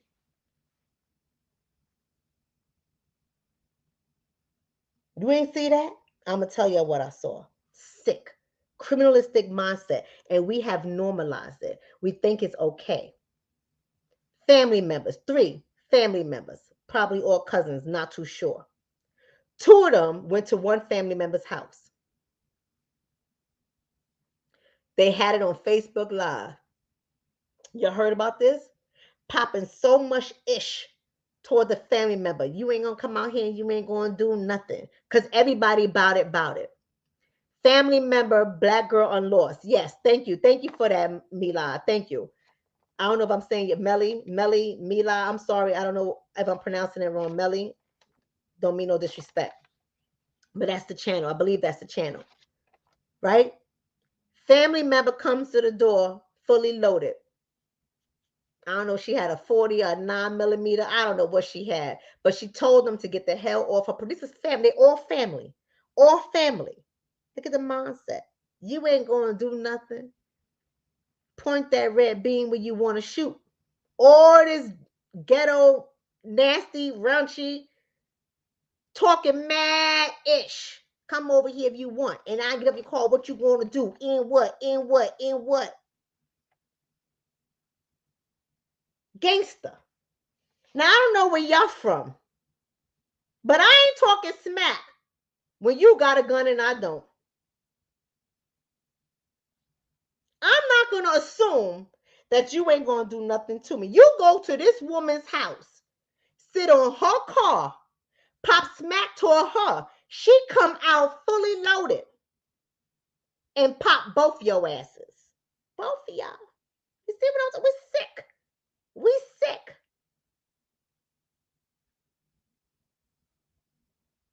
We sick. I'm in awe. I'm sitting here watching on Facebook Live. I'm watching this like, are they really at this woman's house? Want to fight her? And she's fully loaded? And she's asking you guys more than one time to leave her premises? And you that about it that you lost your life? And on video before you lost your life, you saying you sorry? You sorry where? Now that you're going to die, you sorry? Something is not right, people. Something is not right. We don't value the life of each other anymore.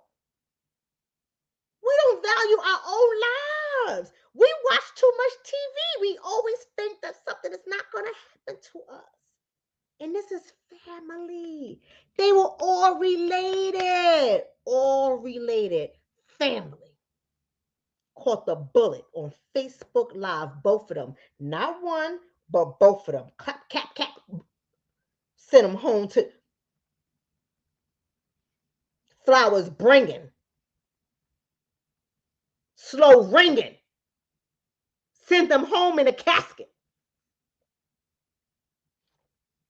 We sick. Criminalistic mindsets. We sick. Our community is sick. Let's not even talk about jealousy and envy. Let's not even talk about jealousy and envy.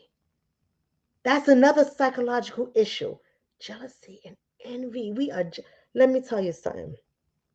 I have cut off friendships that I have had for over 30 years.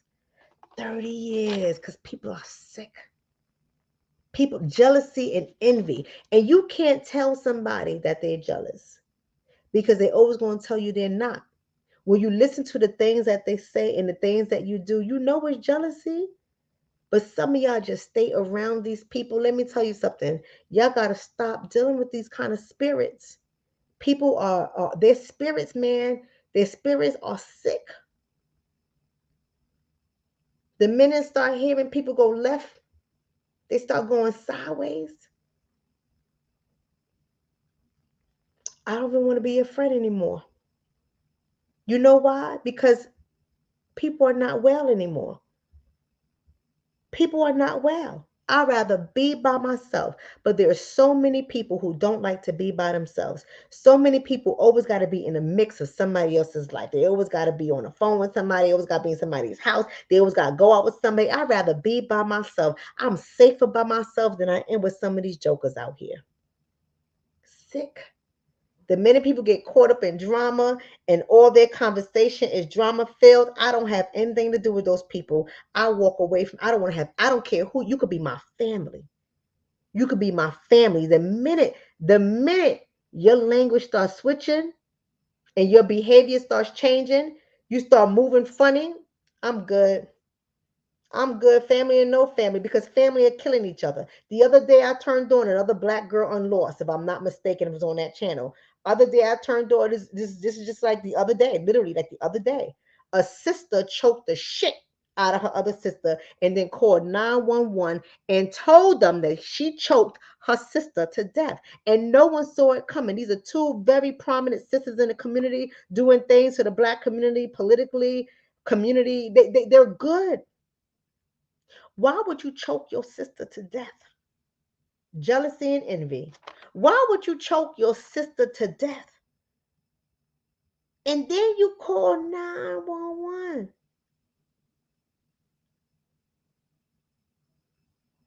And we ignore these kind of signs. I see so many people, they would tell me, well, this is what happened. I'm like, well, it seems like she's jealous. But that's what I'm saying. But you're still friends with her. You still hanging with him. I don't understand it. You say you see, but you still hanging with them. So Empress knows, right? See, she said it happened in Tampa, Florida. I can't make this stuff up. Choked her sister to death. You hear me? And called the cops. Something ain't right. Something ain't right. And y'all tell me, and I see, I understand it. I understand y'all got so many attachment injuries in your families.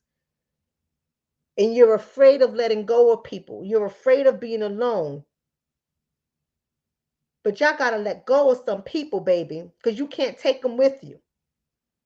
You're so afraid of being by yourself that y'all will stay in toxic situations just so you can say you're not alone. You'll stay in toxic marriages, toxic friendships, toxic relationships, toxic jobs. You'll stay in toxic situations because you're afraid of being by yourself. Let's talk about mental health. That's another psychological issue we don't talk about in our community. I told y'all better be here because it's going to be a video for y'all. This is going to be a long video because I'm letting y'all know why I'm walking away. I'm changing the way I do things. I can't deal with y'all anymore.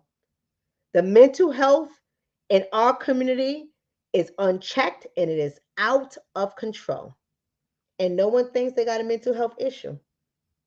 And you know something? You know something? This is what some of y'all do. Y'all not hurting my feelings. Just because you educated don't mean you have the answers. You can listen, you can keep your life, baby. You ain't hurting my feelings, baby. You don't know everything. Just because you educated, just because you a doctor, baby, you ain't hurting my feelings. You sick. You sick. And what kind of sick person gonna tell you they sick? Sick people don't even know they sick. Right? Some of y'all fly off the handle for breakfast. And y'all always have a reason why you cuss somebody else out. Y'all cussing out people left and right. Y'all can't keep it together. Y'all can't get it together. Y'all falling apart. And it's always somebody else's fault. You can't keep friendships. You can't keep relationships. You can't keep jobs, but it's always somebody else's fault. And in the minute somebody tell you go to therapy, you in your bag. You feel some kind of way. So nobody can even tell you to go to therapy, which is the right answer, but you in your bag. Why would I want to go to a therapist? The therapist need a therapist too. Y'all sick. Y'all sick. Let me tell you something. I can't make this stuff up. The other day, a woman came up to me. She wanted to tell me about her issues. Now, I can see from her talking to me, it ain't everybody else, sis. It's you. Now, of course, I ain't say that to her. I ain't say that to her. But I started to ask her some questions to see how self-aware she was. Is everybody else but her ass? Is everybody? I said I can't work with her. Nope. Because I'm selective now. I stopped even taking people in my practice. I'm selective now because y'all ain't going to drive me crazy. I'm selective now. I'm very selective who I take. This woman had a reason for why everything was happening in her life. Everybody was the issue but her. Everybody was the issue. The children's teacher was the issue. Her mama was the issue. Her husband was the issue. Her co-worker was the issue. Her friends was the issue. Her siblings were. Everybody was the issue but her. And when I'm talking to her, she's all spaced out. She looking all in the sky. I said, I can't do this. I can't do this. Mm-mm. I can't do this. I just listened to her. I gave her a few resources that she can go to find a therapist. And I went about my business. I did. See, because here's the difference between me and a lot of people. I ain't trying to save everybody. Some of y'all really go hard trying to save people. I'm not trying to save nobody. Because I realized a long time ago, when the student is ready, the teacher will appear. When the student is ready, and you know who's hungry for change. You know who's thirsty for change. And very far and few, I see those kind of people show up. I'm just being honest with y'all. Everybody got a sob story for why they are the way they are. Everybody got a sob story. And everybody wants everybody else to change. If only this person would do this. If only my mother would love me a certain way. If only my father didn't leave. If only my grandmother told me the truth. If only my sisters and my brothers accepted me. If only my friends would treat me right. If I can't. I can't. Because if you see everything outside of yourself, there's an issue. There's an issue. And you're not going to want me to tell you that because you want sympathy.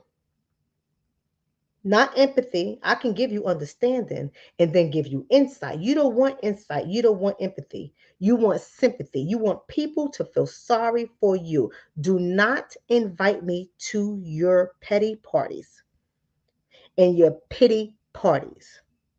You're doing petty things and you feel pitiful about yourself. I do not want an invitation. I'm good with that one. I'm not doing it. There's a lot of people who have personality disorders in our community. There's a lot of people who have a lot of psychological disorders in our community, and you can't tell them anything. You can't tell them anything. You can't. You can't. You try to tell people, listen, you should treat mental health like you treat your health. But then when you think about, go back to the obesity issue, when you see how some people treat their health, now you wonder why they treat their mental health the same way. I'm just saying. I see it a lot. It's everybody else. It's everybody else. There's no accountability. There's no responsibility. It's everybody else. It's the system. It's the white man. It's the grandmother. It's the grandfather. It's the mother. It's the father. It's the cousin. It's the uncle. It's the boss. It's the teacher. It's everybody else. Ziggy Zag, go ahead and fight. You go ahead and fight for all humans. Fight yourself into the ground because when you die, ain't nobody coming burying you. No one's gonna come to bury you. No one's gonna come to check on you. Nobody's gonna come to bring you any flowers. They may do it in the first 2 years and they ain't gonna do nothing else afterwards. So you can go ahead and fight, fight, fight, fight, fight until you die.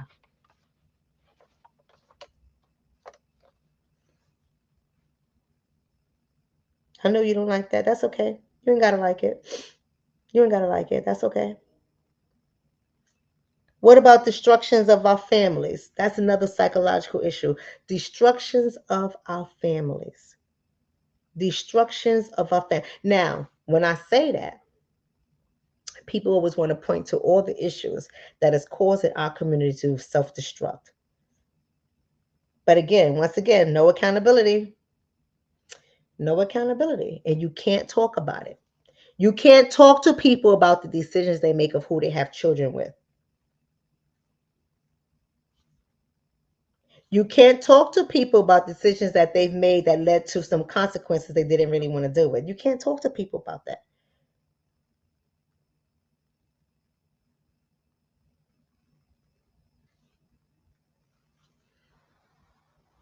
Can't talk about it.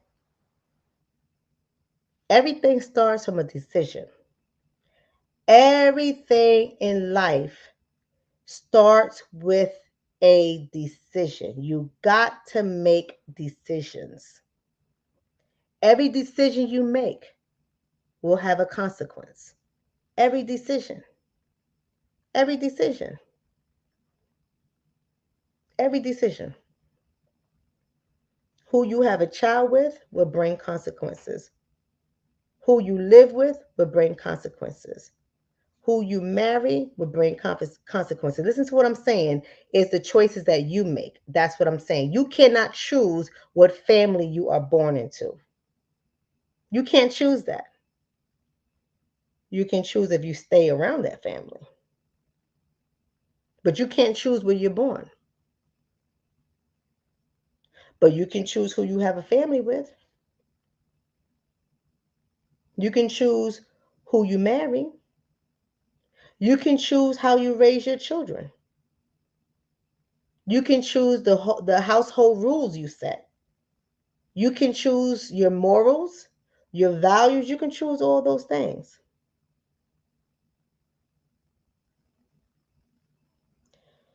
So if your house is crumbling, if your house is falling apart, what do you have to do for your house to be different? Think about that for a second. Are you really steadfast? Are you really doing the things that you must do for your house to be different?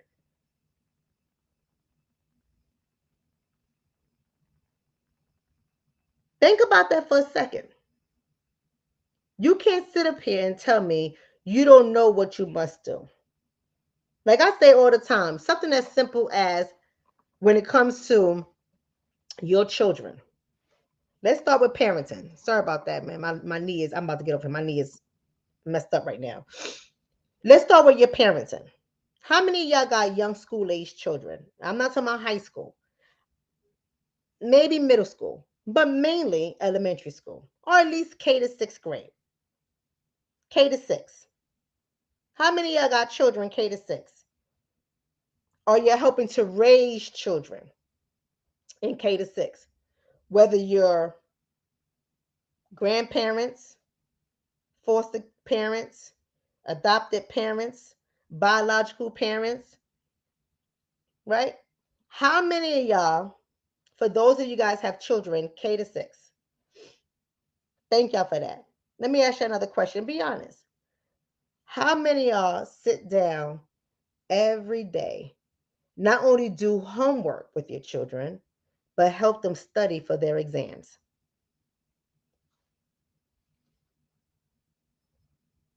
I'm going somewhere with this. We talking about destructions of our families. How many of y'all sit down and study, like when they have spelling tests? How many of y'all give your children spelling tests every day up until the day they actually take their children? Thank you for your honesty, Kwani. Kwani.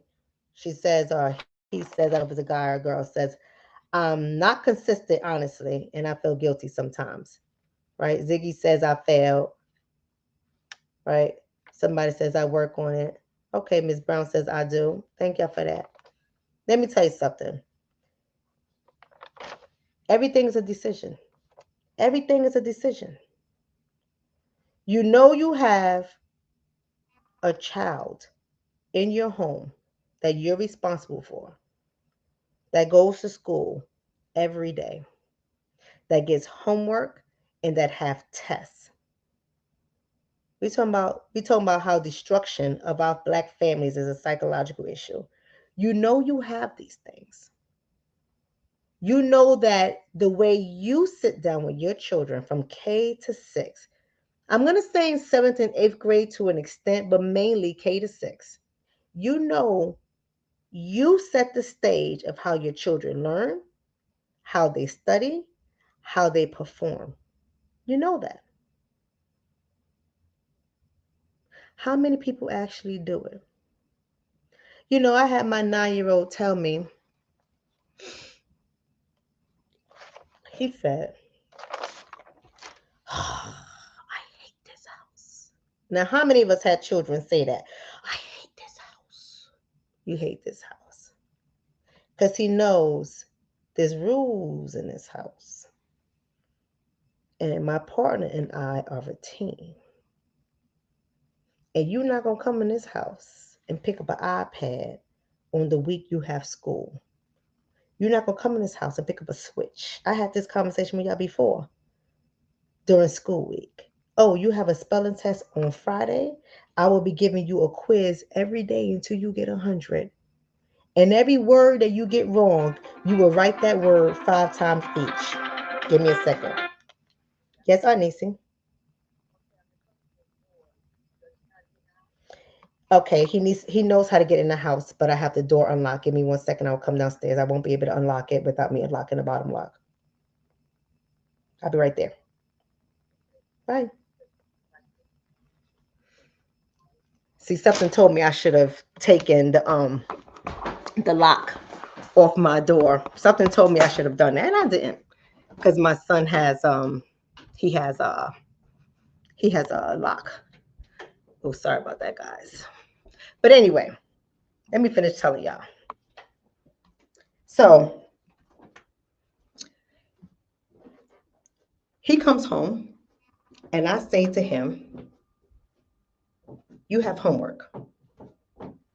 You need to sit down, and you need to do your homework. You have a spelling test on Friday, so therefore, mommy will test you. You will have to do your test." He rolls his eyes. He sucks his teeth. He rolls his eyes. He sucks his teeth. He has an attitude. And the longer he takes, the longer he'll be at that table. And you will write those words 5 times each. You will. You will learn those words. And the one time he took his spelling words, y'all hear me, family? And he hid them from me. And therefore, I wasn't able to help him to study. And he went about his business. Y'all hear me, family? He went about his business and he failed that test. The only test he failed. He failed that test. He got a 2 out of 18. So he and I had a long conversation about studying, right? And why studying is important. And it broke his heart that he failed that test. That's the only test he failed. I give him math tests, and what I don't know, I learn, because they do math differently now. So what I don't know, I go on YouTube and I learn. I learn how to do it, and then I give him the tests. I talk to my adult children about relationships. I talk to my adult children about sex. I talk to them about marriage. I talk to them about the decisions that they make. I'm online, sweetheart. I love you. Thank you so much for that. I appreciate it. Come again? Walk your auntie down the stairs, please.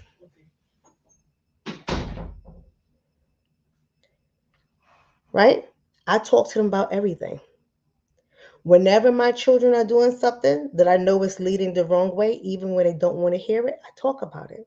And not in a chastising way, not in criticism, not in a critical way. I talk about them. Whenever I see an article that is questionable, this can happen to you, I share it. I make sure I have Sunday dinners at my home. Sunday dinners are important. And we talk about topics at the table. We play games. We play games, and everyone is included. Everyone participates in cleaning the home. And these are adult children. The only person that's still a baby is the 9-year-old. Everyone else is adults. Why? Because we are responsible for how our children go into the world. I'll say this and I'm about to get out of here. Let me tell you something. My mother raised me by saying, when you leave this house, and I'm pretty sure I'm not the only one whose mama has said this to them, but my mother said, when you leave this house, you are a reflection of me. When you leave your house, you are a reflection of your children, and they are a reflection of you. Trust me when I say it. If your children are a bunch of derelicts, people will automatically assume that you're a derelict. They will. If your children have a filthy house, a filthy mouth, and they carry themselves and behaviors or in ways that are questionable, people will automatically believe that you are the same way.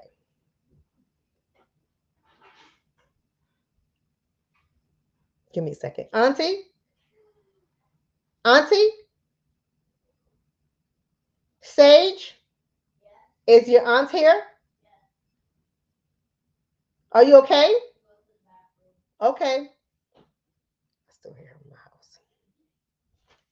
Just close the door behind you. It'll lock itself. People will automatically assume that you are the same way. So if your family unit is deconstructing, I think you have to start to look at yourself. I'm not being funny. I know some people don't want to hear that, but we have to. Children don't know any better. They only know what you teach them. I even told you guys in my household, when I saw my littlest one was gaining weight from COVID, right? At a rate that was making me very uncomfortable. I took all the junk food out the house. I don't even buy it. I don't buy it. I replaced it with grapes, strawberries, oranges, bananas, avocados, cherries, blackberries, raspberries, kombucha, you name it. You name it. You name it. I just replaced it. We don't have dairy in the house, right? So we have non dairy milk, non dairy ice cream. I replaced it with everything. And you trust and believe that food goes just as fast as junk food because some kids just eat just to eat, right? And if you remove the crap from the home, that's all they have, right? Even when we go out and somebody says, you want, say to my son, you want some soda? What kind of soda you want? He look at me because I have a rule. Can't have soda in this house. There's no soda in this house. And I look at him. I'll take water, please. Thank you. Thank you. You make that decision. You make that decision. You decide how you want your children to be in your home. Society doesn't get to decide how you raise your children. You do. Black people make fun of the way my kids dress all the time. That's okay. That's okay. Black people. My kids are not into fashion. They aren't. And now the two as adults, I don't know where to get their fashion sense from. I don't say nothing. I just let them be however they want to be. But all that Jordans and stuff, they're not trying to buy that kind of stuff because I didn't raise them that way. And the ex friend that I had, I remember she said to me, "You need to calm down a little. They kids. Why you gonna how you gonna give your son $150 for some sneakers and he wears size 13? He need at least 250 for some sneakers at least." Not in my house. He'll make do with $150. He'll find something. He'll find something, and he surely did. Cause we don't operate like that, baby. Ain't no fashion school in their schools. I mean, no fashion show. Ain't no fashion show in their schools. Oh, your kids just like white kids. That's okay. You weren't hurting my feelings, baby. One is in medical school and one is in engineering school. You ain't hurting my feelings. You think you hurting my feelings, baby? You be working for them. You ain't hurting my feelings. You ain't never been around a person with money because you can't tell. You can't tell a person with money. You think they worried about some damn Jordans and the newest iPhone? You think that's what they worried about?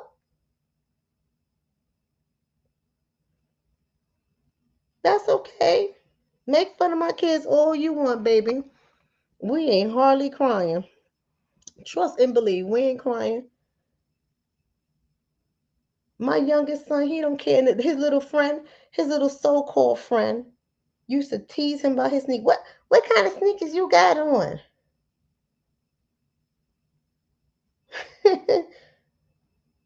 My youngest child is on the spectrum. He on the spectrum. He don't like anything that has laces. So whatever sneakers don't have laces, we get. So as of right now, champion sneakers are the ones that don't have laces. And he just love his champion sneakers. He pull them bad boys up, keep it moving. Well, everybody's buying their kids. Tim's, he wear Uggs. He wear the shoe boot Uggs, the Chelsea boot. If you don't know what Chelsea boots are, I can't help you. But he have on Chelsea boot Uggs. Pull them up because they ain't got no laces. He ain't got time to worry about that other kind of stuff. He don't care about nothing like that. He don't care nothing like that. He want clothes that are comfortable. He don't care about no true religions. He don't care about none of that stuff. He want clothes that are comfortable. He can go in Walmart and he be like, "Mom, can I get this?" I said, "Yeah, sure. Go ahead, put it in the cart."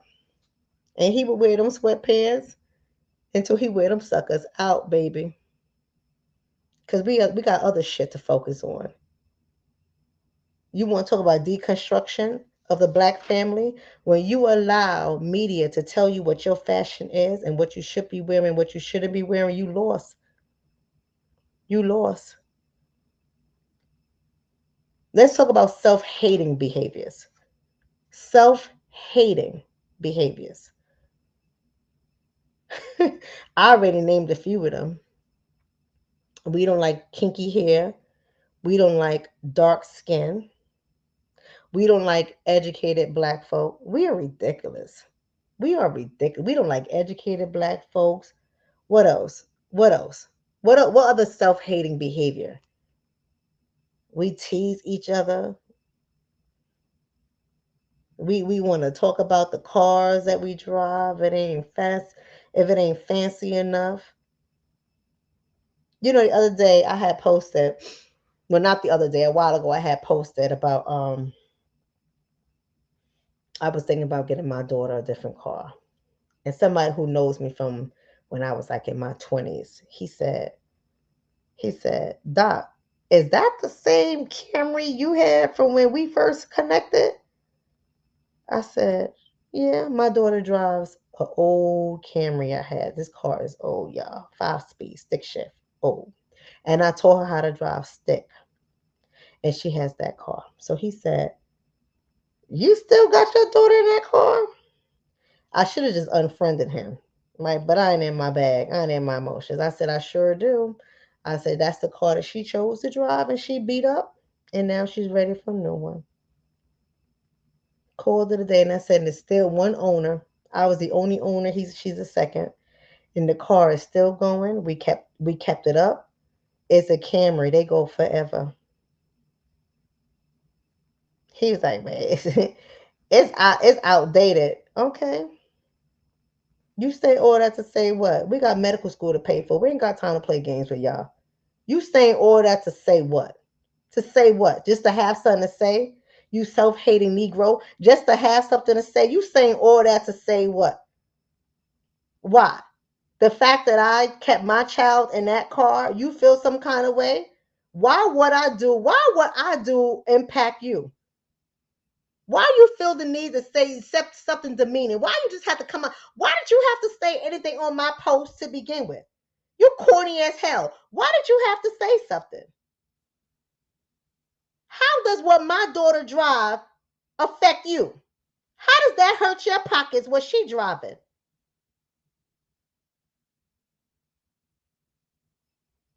I just thought y'all would have had much better. You so you self-hating. You want what everybody else had. What Lauren Hill said, right? Made us hate ourselves and love their wealth. You want what they have so bad. You trying to come, you think you making me feel bad by attacking me? When your child graduate college with a college loan and your child is in debt and mine ain't? You supposed to be making me feel bad? You self-hating Negro. You don't make me feel bad. Oh, so I'm just supposed to just go ahead and get a debt, right? I'm just supposed to go get a car note so she can look nice and pretty in the car, right? That's what I'm supposed to do, right? Why? Because somewhere along the line in your head, you have convinced yourself that if you don't keep up with the Joneses, people are going to talk about you. I don't care what people got to say about me. That's okay. That's okay. That's okay. She ain't crying about it. But this is what we do as people. We try to make other people feel bad because of our own insecurities. Sis, you need to lay your edges. What does her edges got to do with your life? Why are you talking about her hair? How does her hair affect your life, you self-hating Negro? How does it affect your life?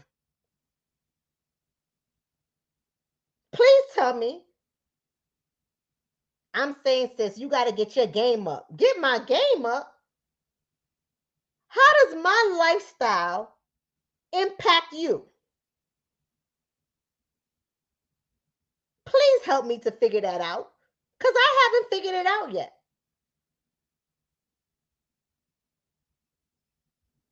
Ooh, you can't be a doctor, but you driving in that. How does my life impact you? I'm all for the natural hair, doc, but you be doing too much. How does my hair impact your life? This is what self-hate looks like. This is what self-hate looks like. You should get some nails on. They cute. How does my hands impact your hands?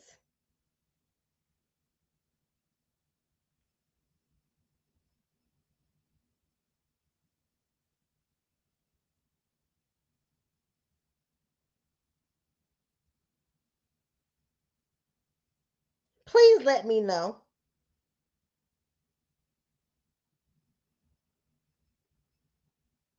Oh, your girl ain't got off whites. This is what somebody said. Your girl don't rock off whites. My man said she ain't into all of that. Oh. Please help me to understand why me not wearing off whites. I didn't even know what the hell that was until the Negro said something.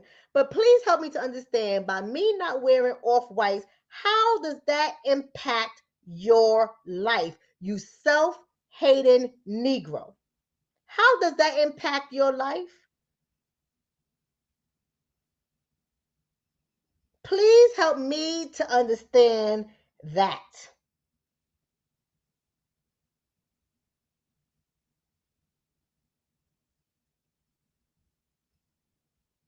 Please help me to understand. Ooh, sis, I can microblade your eyebrows. Let me do your eyebrows. I'll do them for free. Please help me to understand why my eyebrows not being microbladed impacts your life. Please help me to understand that. Girl, you need to up your belt game. You need to get you a Gucci belt. Please help me to understand why me not having a Gucci belt impacts your life. Please help me to understand that. Somebody said, what are off-whites? Apparently, it's some kind of shoes, some kind of designer sneakers, something like that. I don't know what they are exactly, but somebody asked my man about me wearing off-whites. No, I don't wear that. I'm good. I'm good with my Nike running sneakers. I'm good. I'm good. I'm good. Please help me to understand that. Please help me to understand that, you self-hating Negroes. She pretty for a dark girl. You self-hating Negroes. I'm pretty for a dark girl. You self-hating Negro. That's a psychological issue. This is what I mean when I say we sick. We sick. We sick. How many of us brown girls have heard that? Come on. Come on. Or when we say stuff like you shouldn't have any problems, you light skinned. So you think light skinned people don't have problems? You self hating Negroes.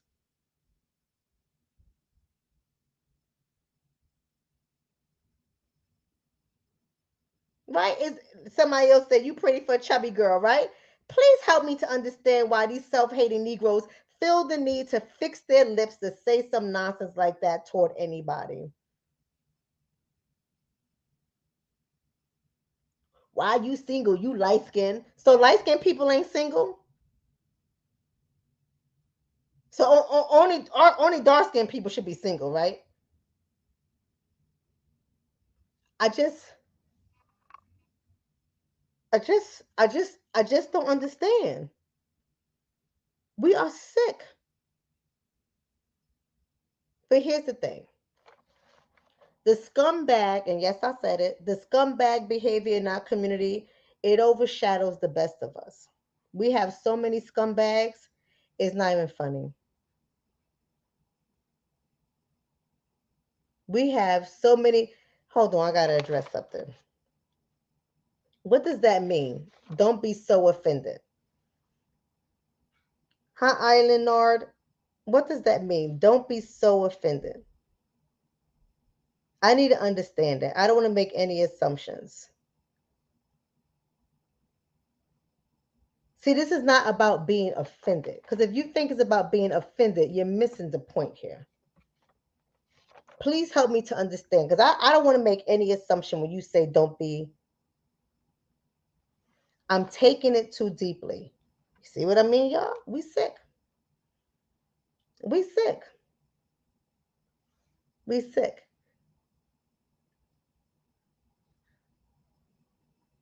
We sick.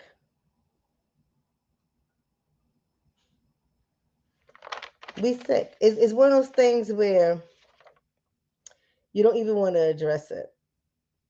You don't even want to address it, right? See, again, it's making it seem like it's the person. You're taking it too deeply. It's not about me. I ain't taking anything deeply. Instead of saying I'm taking it deeply, why don't you ask it? So why would someone say something like that about another?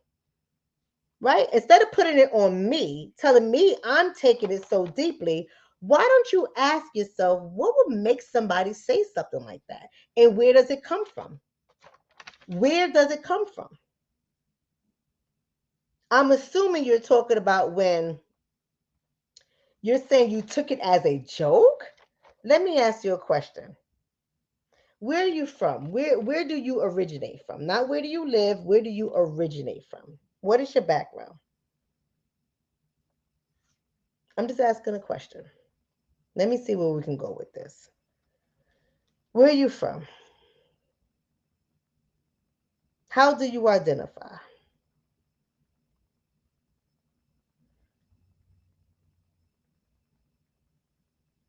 How do you identify?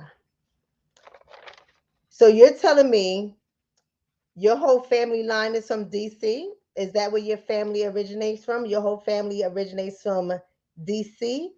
Is that what you're telling me?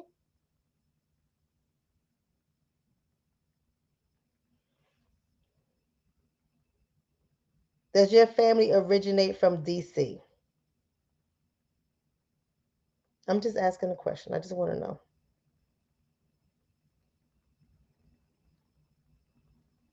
Because, see, the statement wasn't really about me. The statement wasn't about anybody who's brown who has ever heard someone say, "You're pretty for a brown girl." Or, "Why are you complaining? Why are you single? You're light skinned. You shouldn't have any problems." I'm not light skinned, so I can't be taking that personal, right? I'm talking about both light skin and dark. Okay. So you know. So your family originates from South Carolina.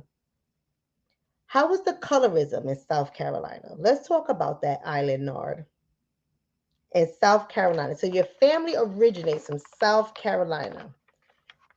What is the colorism like down there?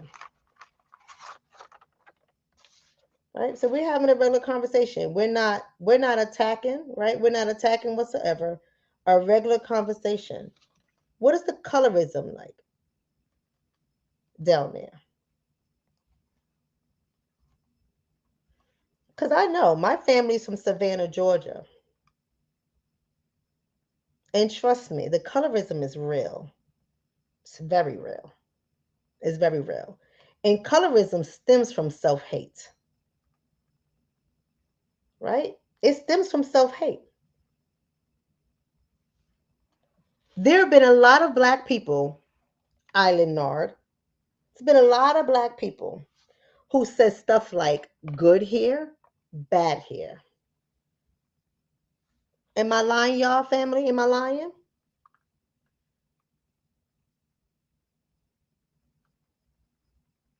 Make fun of people's lips, make fun of people's noses. Right? So you say it's real down here. So how do you now tell me don't take it personal when I'm talking about colorism and how colorism actually harms our community? But you made this about me. It's not about me. I have people say to me all the time, "Where are you from?" Growing up, you see this nose? I got teased about my nose for a very long time. Very long time. I don't care, right? People said things about my nose, or when it comes to my brother, my mother, and I, we all have the pointy noses in our family. If you want to call this pointy, I don't call it pointy, but that's what people have said about us. And we have the smaller lips. Many people in our family have the wider nose, thicker lips. And my family line was teased all the time, all the time about our features. I was teased about my features for a very long time. For a very long time. By black people. By black people. White people wanted to photograph it, and black people wanted to tease it. Very long time. So, no, I'm not taking it personal. I'm pointing out self hate. So, to tell me I'm taking it personal, that's offensive to black people who had to go through what I had to go through, who are still suffering from it from today. Now, I did my work. I went to therapy for a very long time, even though I am a therapist. And all good therapists have a therapist. I went to therapy for a very long time to deal with my curves, believe it or not, that people now they buy the butt that I have. But as a young girl, to have this butt It was not fun growing up.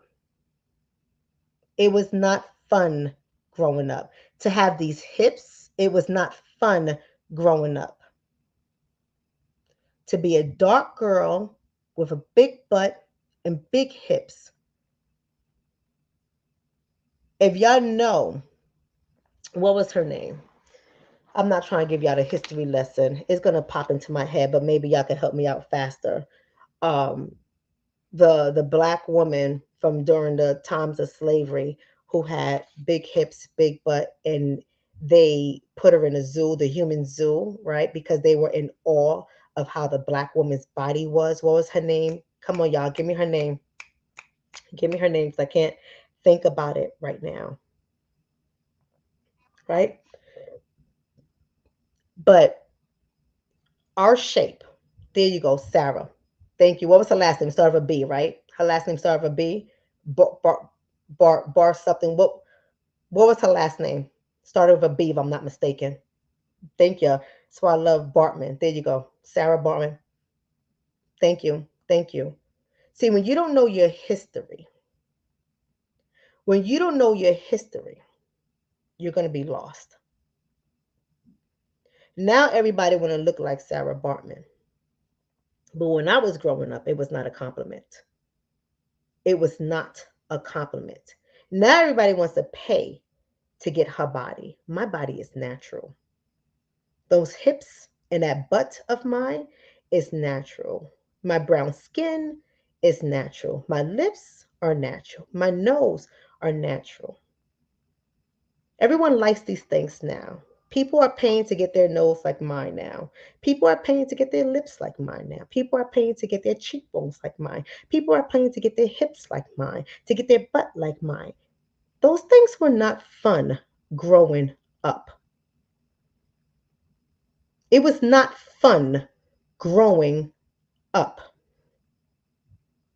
Okay? So to say someone is taking it offensively or don't take it too seriously, that's insulting. And this is what I mean when I say about the psychological issues in our community,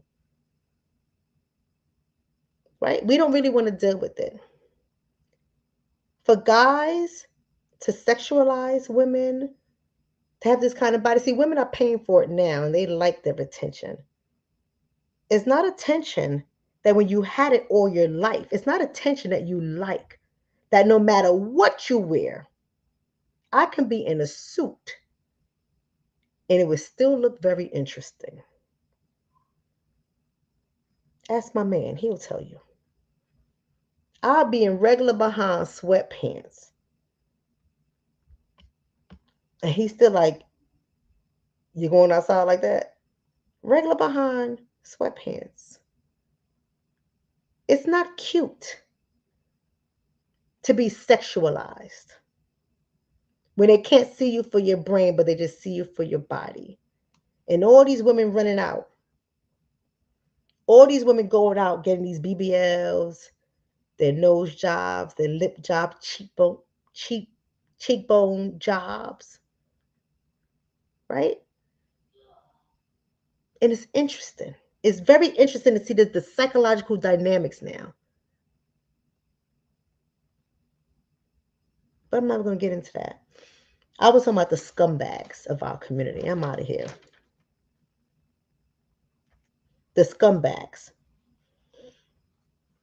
The scumbags overshadow those of us who are trying to do great things in our community. The scumbags are popular. The scumbags create division. Yes, I'm using the word scumbag. I am. I am. I am. I am saying scumbag because I think you guys can receive it when I say that, right? Everybody wants to uplift the scumbag and don't realize that the scumbags of our community create division among us. The scumbags of our community strain and drain our mental health. The scumbags erase our stories, diminish our stories and our power. The scumbags diminish our efforts. It's really hard to work around scumbags. I'm just being honest. It's really hard to work around scumbags. And it's so sad because I know we can succeed. As a people, I know we can. But unfortunately, we're choosing not to succeed. Some people would say, well, no, we're not choosing not to succeed. This is happening to us. That is happening to us. Let me tell you something. Ever since we've been on this here land in America, we have been the lowest of society. You hear it, we have the lowest wealth.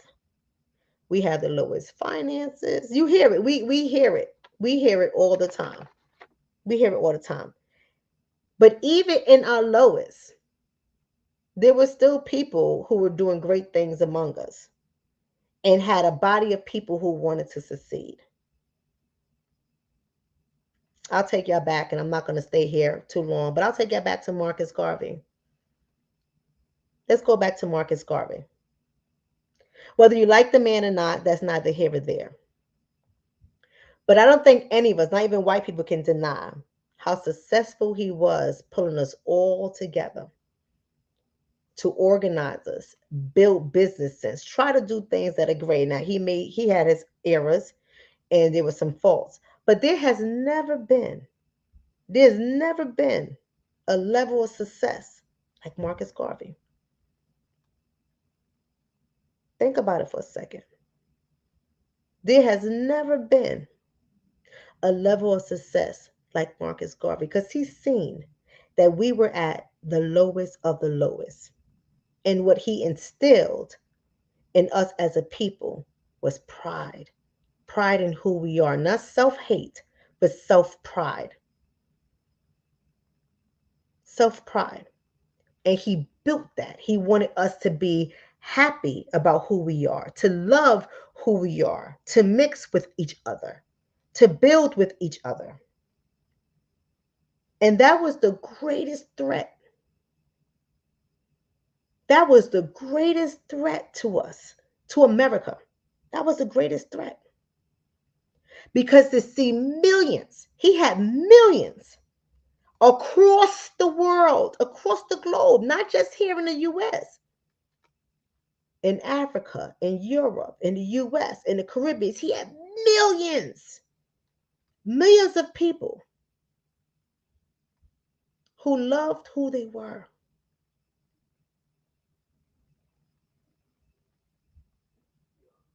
Who were able to take money, pull it together, build distributing networks, manufacturing networks. And unfortunately, yeah, we already know the enemy came in, infiltrated, but the enemy cannot do anything without our permission. Listen to what I'm saying, y'all. The enemy could not do anything without our permission. People from the inside helped the enemy destroy what Marcus Garvey built. And look, peace be upon him. I take nothing away from Elijah Muhammad Soji. I take nothing away from him. But before there was Elijah Muhammad, there was Marcus Garvey. Let's not forget it there. Before there was Elijah Muhammad, before there was Dr. King, before there was Malcolm X, let's not take anything away from that. Before was any of them, there was Marcus Garvey.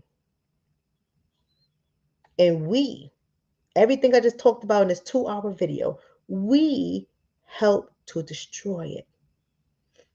We helped to destroy it. We sold him up the creek, sent him on his way to die. And we all fell apart as a people. And we went right back to our ways, not trusting each other, not knowing who we are, not knowing what to believe or who to believe. We had many little people who organized, but the organization never succeeded because the business aspect of it was trash. I'm telling you the truth. We as a people, Alan is asking who's we? We as a people not as individuals. See, this is what we try to do. This is what we try to do. We always try to make it. You see, Island, you slick. I'm just telling you, you a slick one. You like to play on words. You like to play on semantics, Island. You do. You know exactly what I mean when I say we. See, we want to separate our individuality. We want to separate our individual self. That's what we want to do. We as a people, and if you know the history of what happened with the Marcus Garvey movement, then you know exactly what I'm talking about.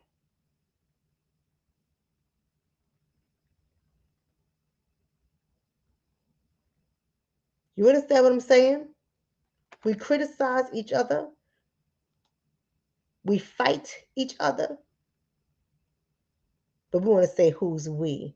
You you know who we is. Stop playing with me. This is why we can't come together.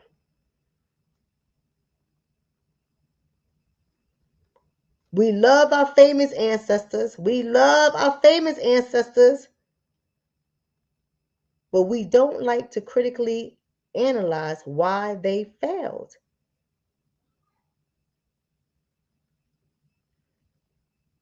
without blaming the white man. Without blaming the white man. Why did they fail? We have some great ancestors among us that have done some awesome things. Why did they fail? Without blaming the white man. Without blaming the white man. Leave the white man out of this conversation for just a second. Why did they fail?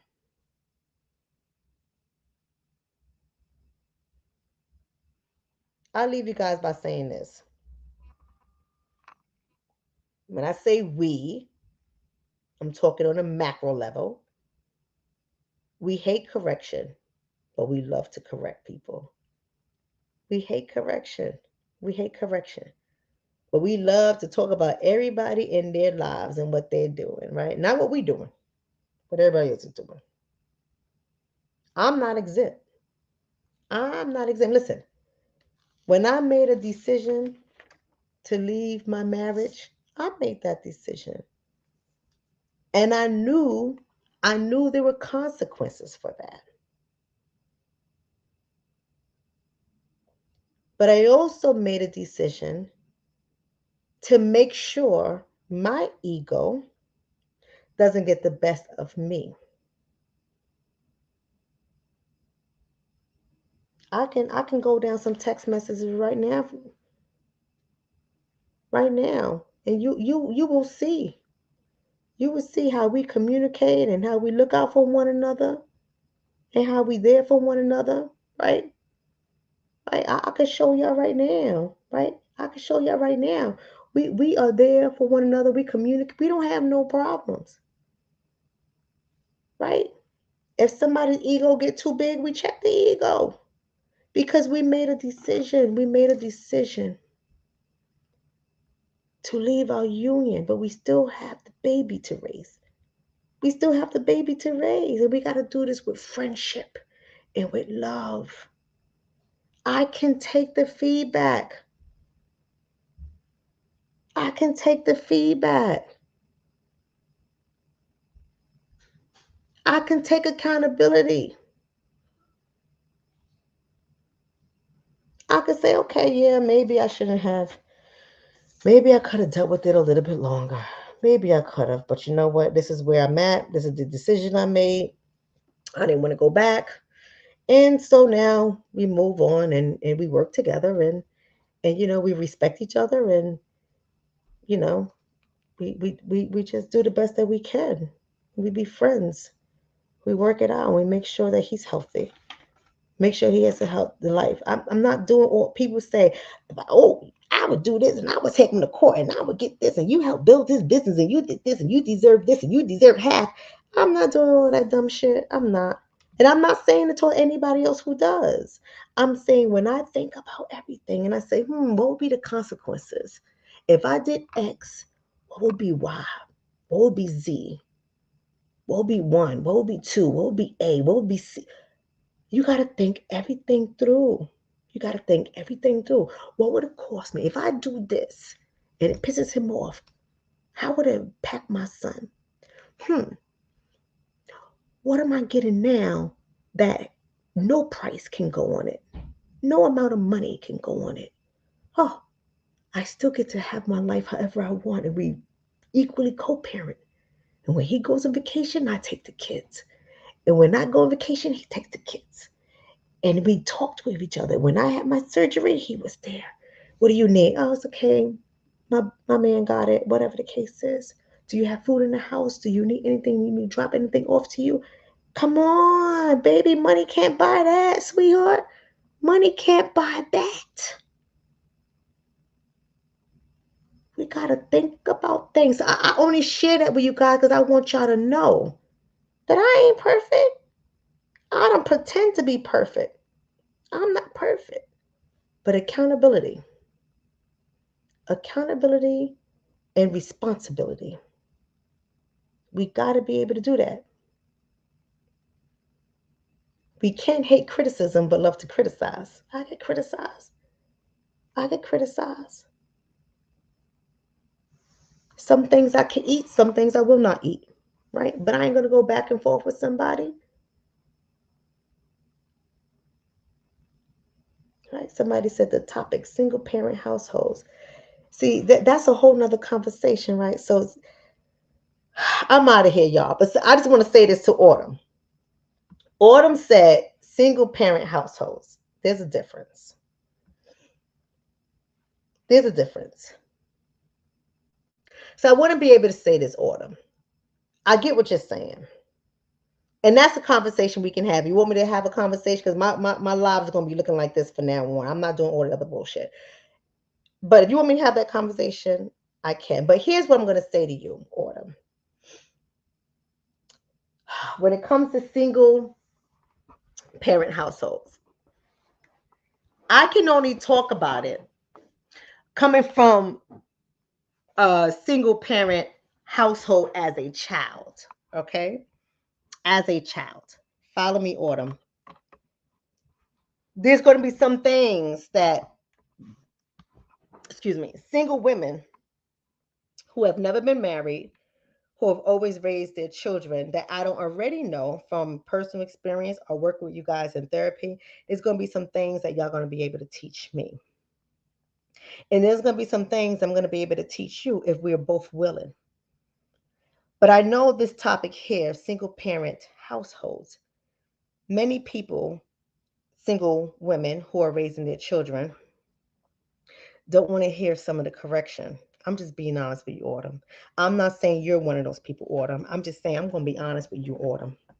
Many people don't want to hear the correction. See, the correction that I can give comes from being a divorced woman. My children came from married homes. And even at the end of the marriage, it didn't end the relationship, right? It didn't end the relationship. So I don't have the same experience as a lot of single women who have raised their children and they don't have the support of the children's father.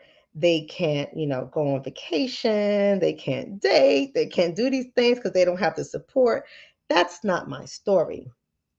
I don't have that story, but it doesn't mean that I cannot learn from you guys. And it doesn't mean you guys can't learn from me. We can learn from each other. The question is, are you all willing? Are you all willing to have the conversation? That's the problem that I have of a lot of people. A lot of single women who are raising their children who have never had a married household. I'm not saying all. I'm just being honest. Some of them y'all can't teach them anything. Can't teach them anything. Because a lot of them are still holding on to the hurt and the pain of their failed relationship or their failed vision. And then they assume because I was never a single mother, I can't teach them anything. That's not the truth. That's not the truth. Just because we co-parent don't mean I don't go through my struggles myself. I go through my struggles too.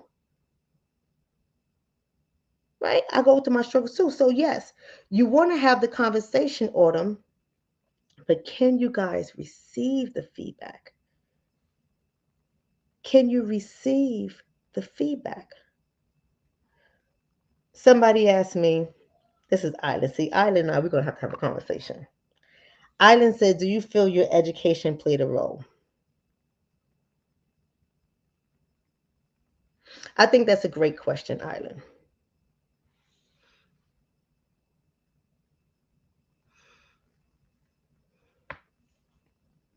I think that's a great question. And I'm thinking, because as a researcher, I would tell you yes, right? I would tell you yes as a researcher. If I look at the stats, if I look statistically at the whole, I would say, yeah, of course it did.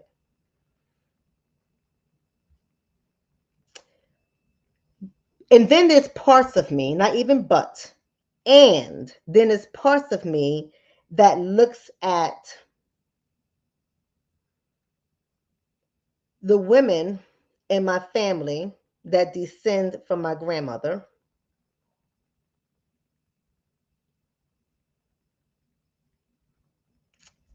And I don't know any of them that has had beef with their children's father to the point where they couldn't parent together.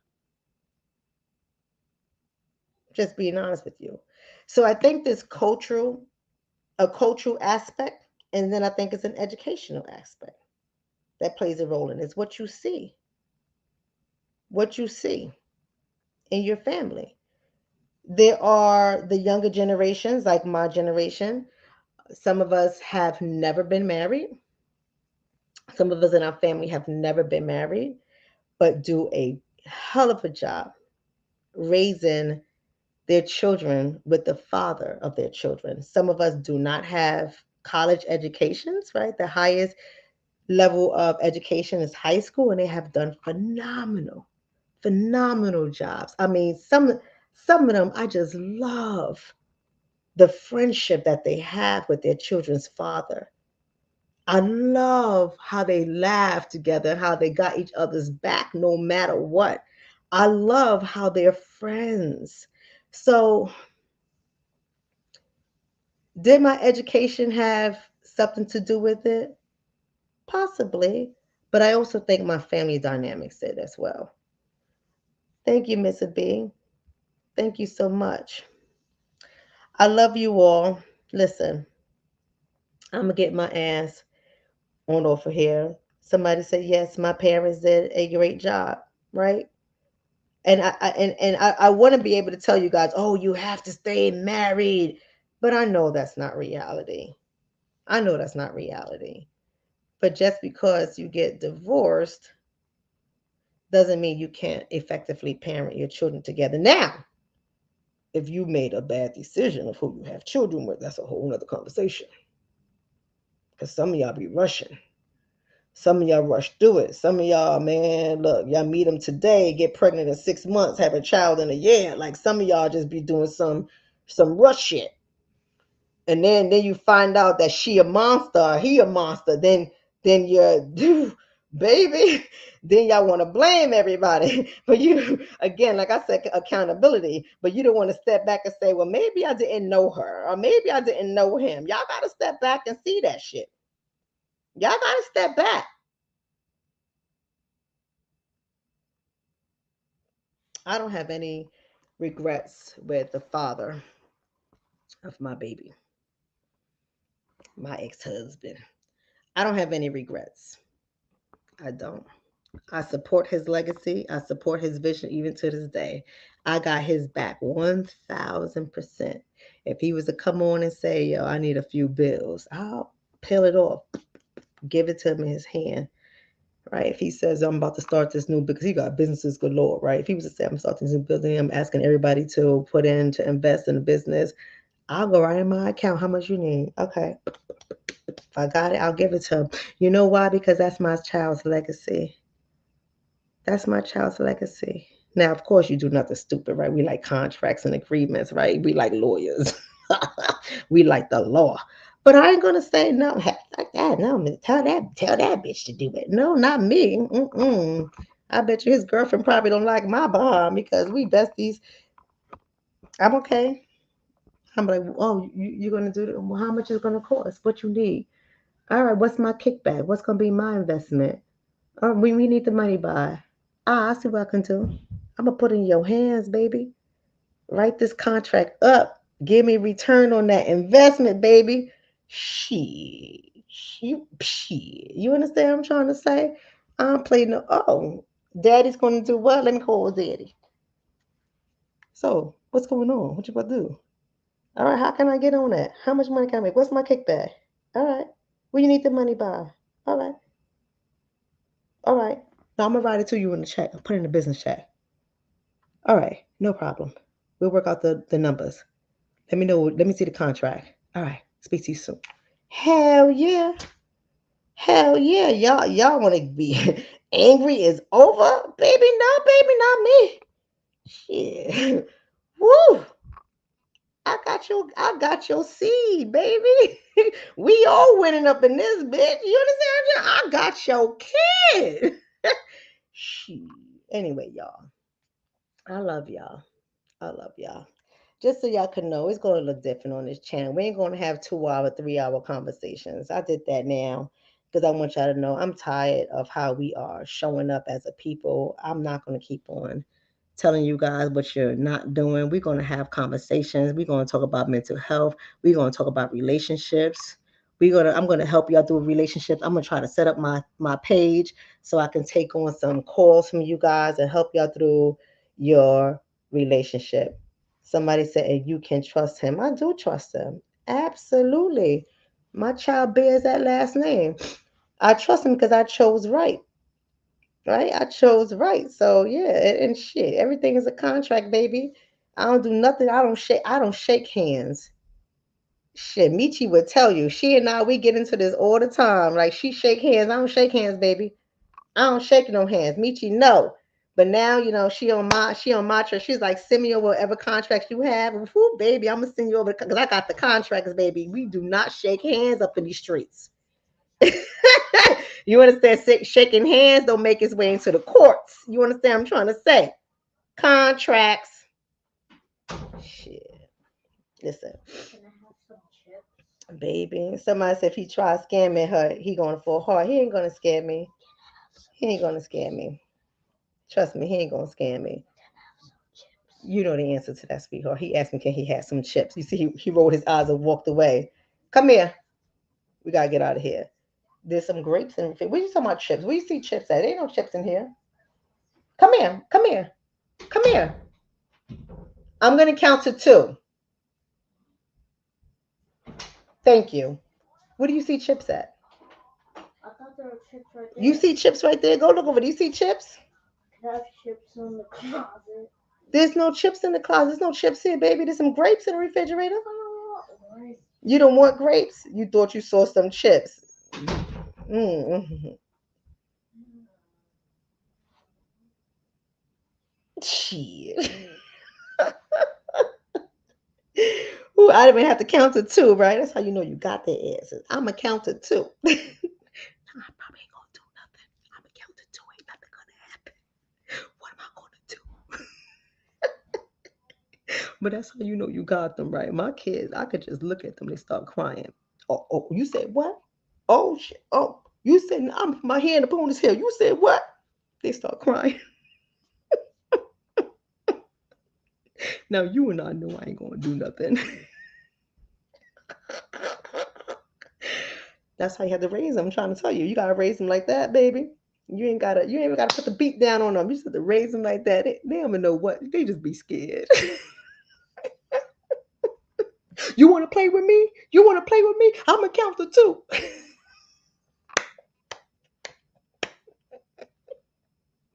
My ass going to sleep. Anybody else do that to their kids? I just love it, baby. I love being a black mama. Oh, you.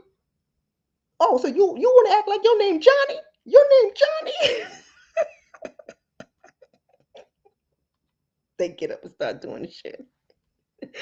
Ooh, man, I'm my mama's child. My mama used to do stuff like that. So, oh, so your name is Rebecca. So your name is Rebecca, right? Ooh, yeah, baby. Let me go give him a hug. Give him some grapes. Listen, I love you all. Go to my website, y'all ladies. Y'all go get your pheromone perfume. This is Lazy Sunday. This one's very popular. This one went well. Forget Me Not is another good one. But you want to know the top sellers? Here's the two top net sellers. Turn Off the Lights. That's a top seller. Okay. This is a top seller pheromone and yours truly. Now, for all the ladies who turned away from the massage oil candles and y'all had your men at the black agenda and your man was looking at the table like, I hope she gonna get the massage or you can't do. Your man was looking. Your man was like, "Ooh, yeah, baby, let's get that massage." Or and y'all was like, "No, give me that. This is only for you. You just left your man out in the cold." Now y'all wonder why some of y'all relationships are the way they are, right? And y'all was just laughing when I said, "Baby, you can massage him down, massage your man down, baby girl, please." Everybody can have fun. Remember I said that? I said that to so many of y'all. Everybody can have fun. Everybody can win. Girl, my hair's caught up in this necklace. Oh my God. Girl, go ahead and get a massage all you can to rub your man down. Right? I said that to some of y'all and y'all started laughing. Hee hee hee hee hee hee. No, I just want the perfume. Let me smell this. And y'all went to smelling all the perfume. And the men was just looking at me and I was just looking at y'all. And I was like, well, God damn it. I came back and my man said, you sold out of the massage oil candles? I said, no, they want the perfumes. He said, were any of these women married? I said, yeah, a lot of them were married. He said, and they wanted the perfume? I said, yeah, they wanted the perfume. And he said, well, isn't the perfume just for them? I said, yeah. And he said, so what did their men get? I said, well, you got to ask them. He said, that's crazy as hell. That's crazy as hell. They didn't get the massage oil candles. That's crazy as hell. He just was shaking his head. He couldn't believe it.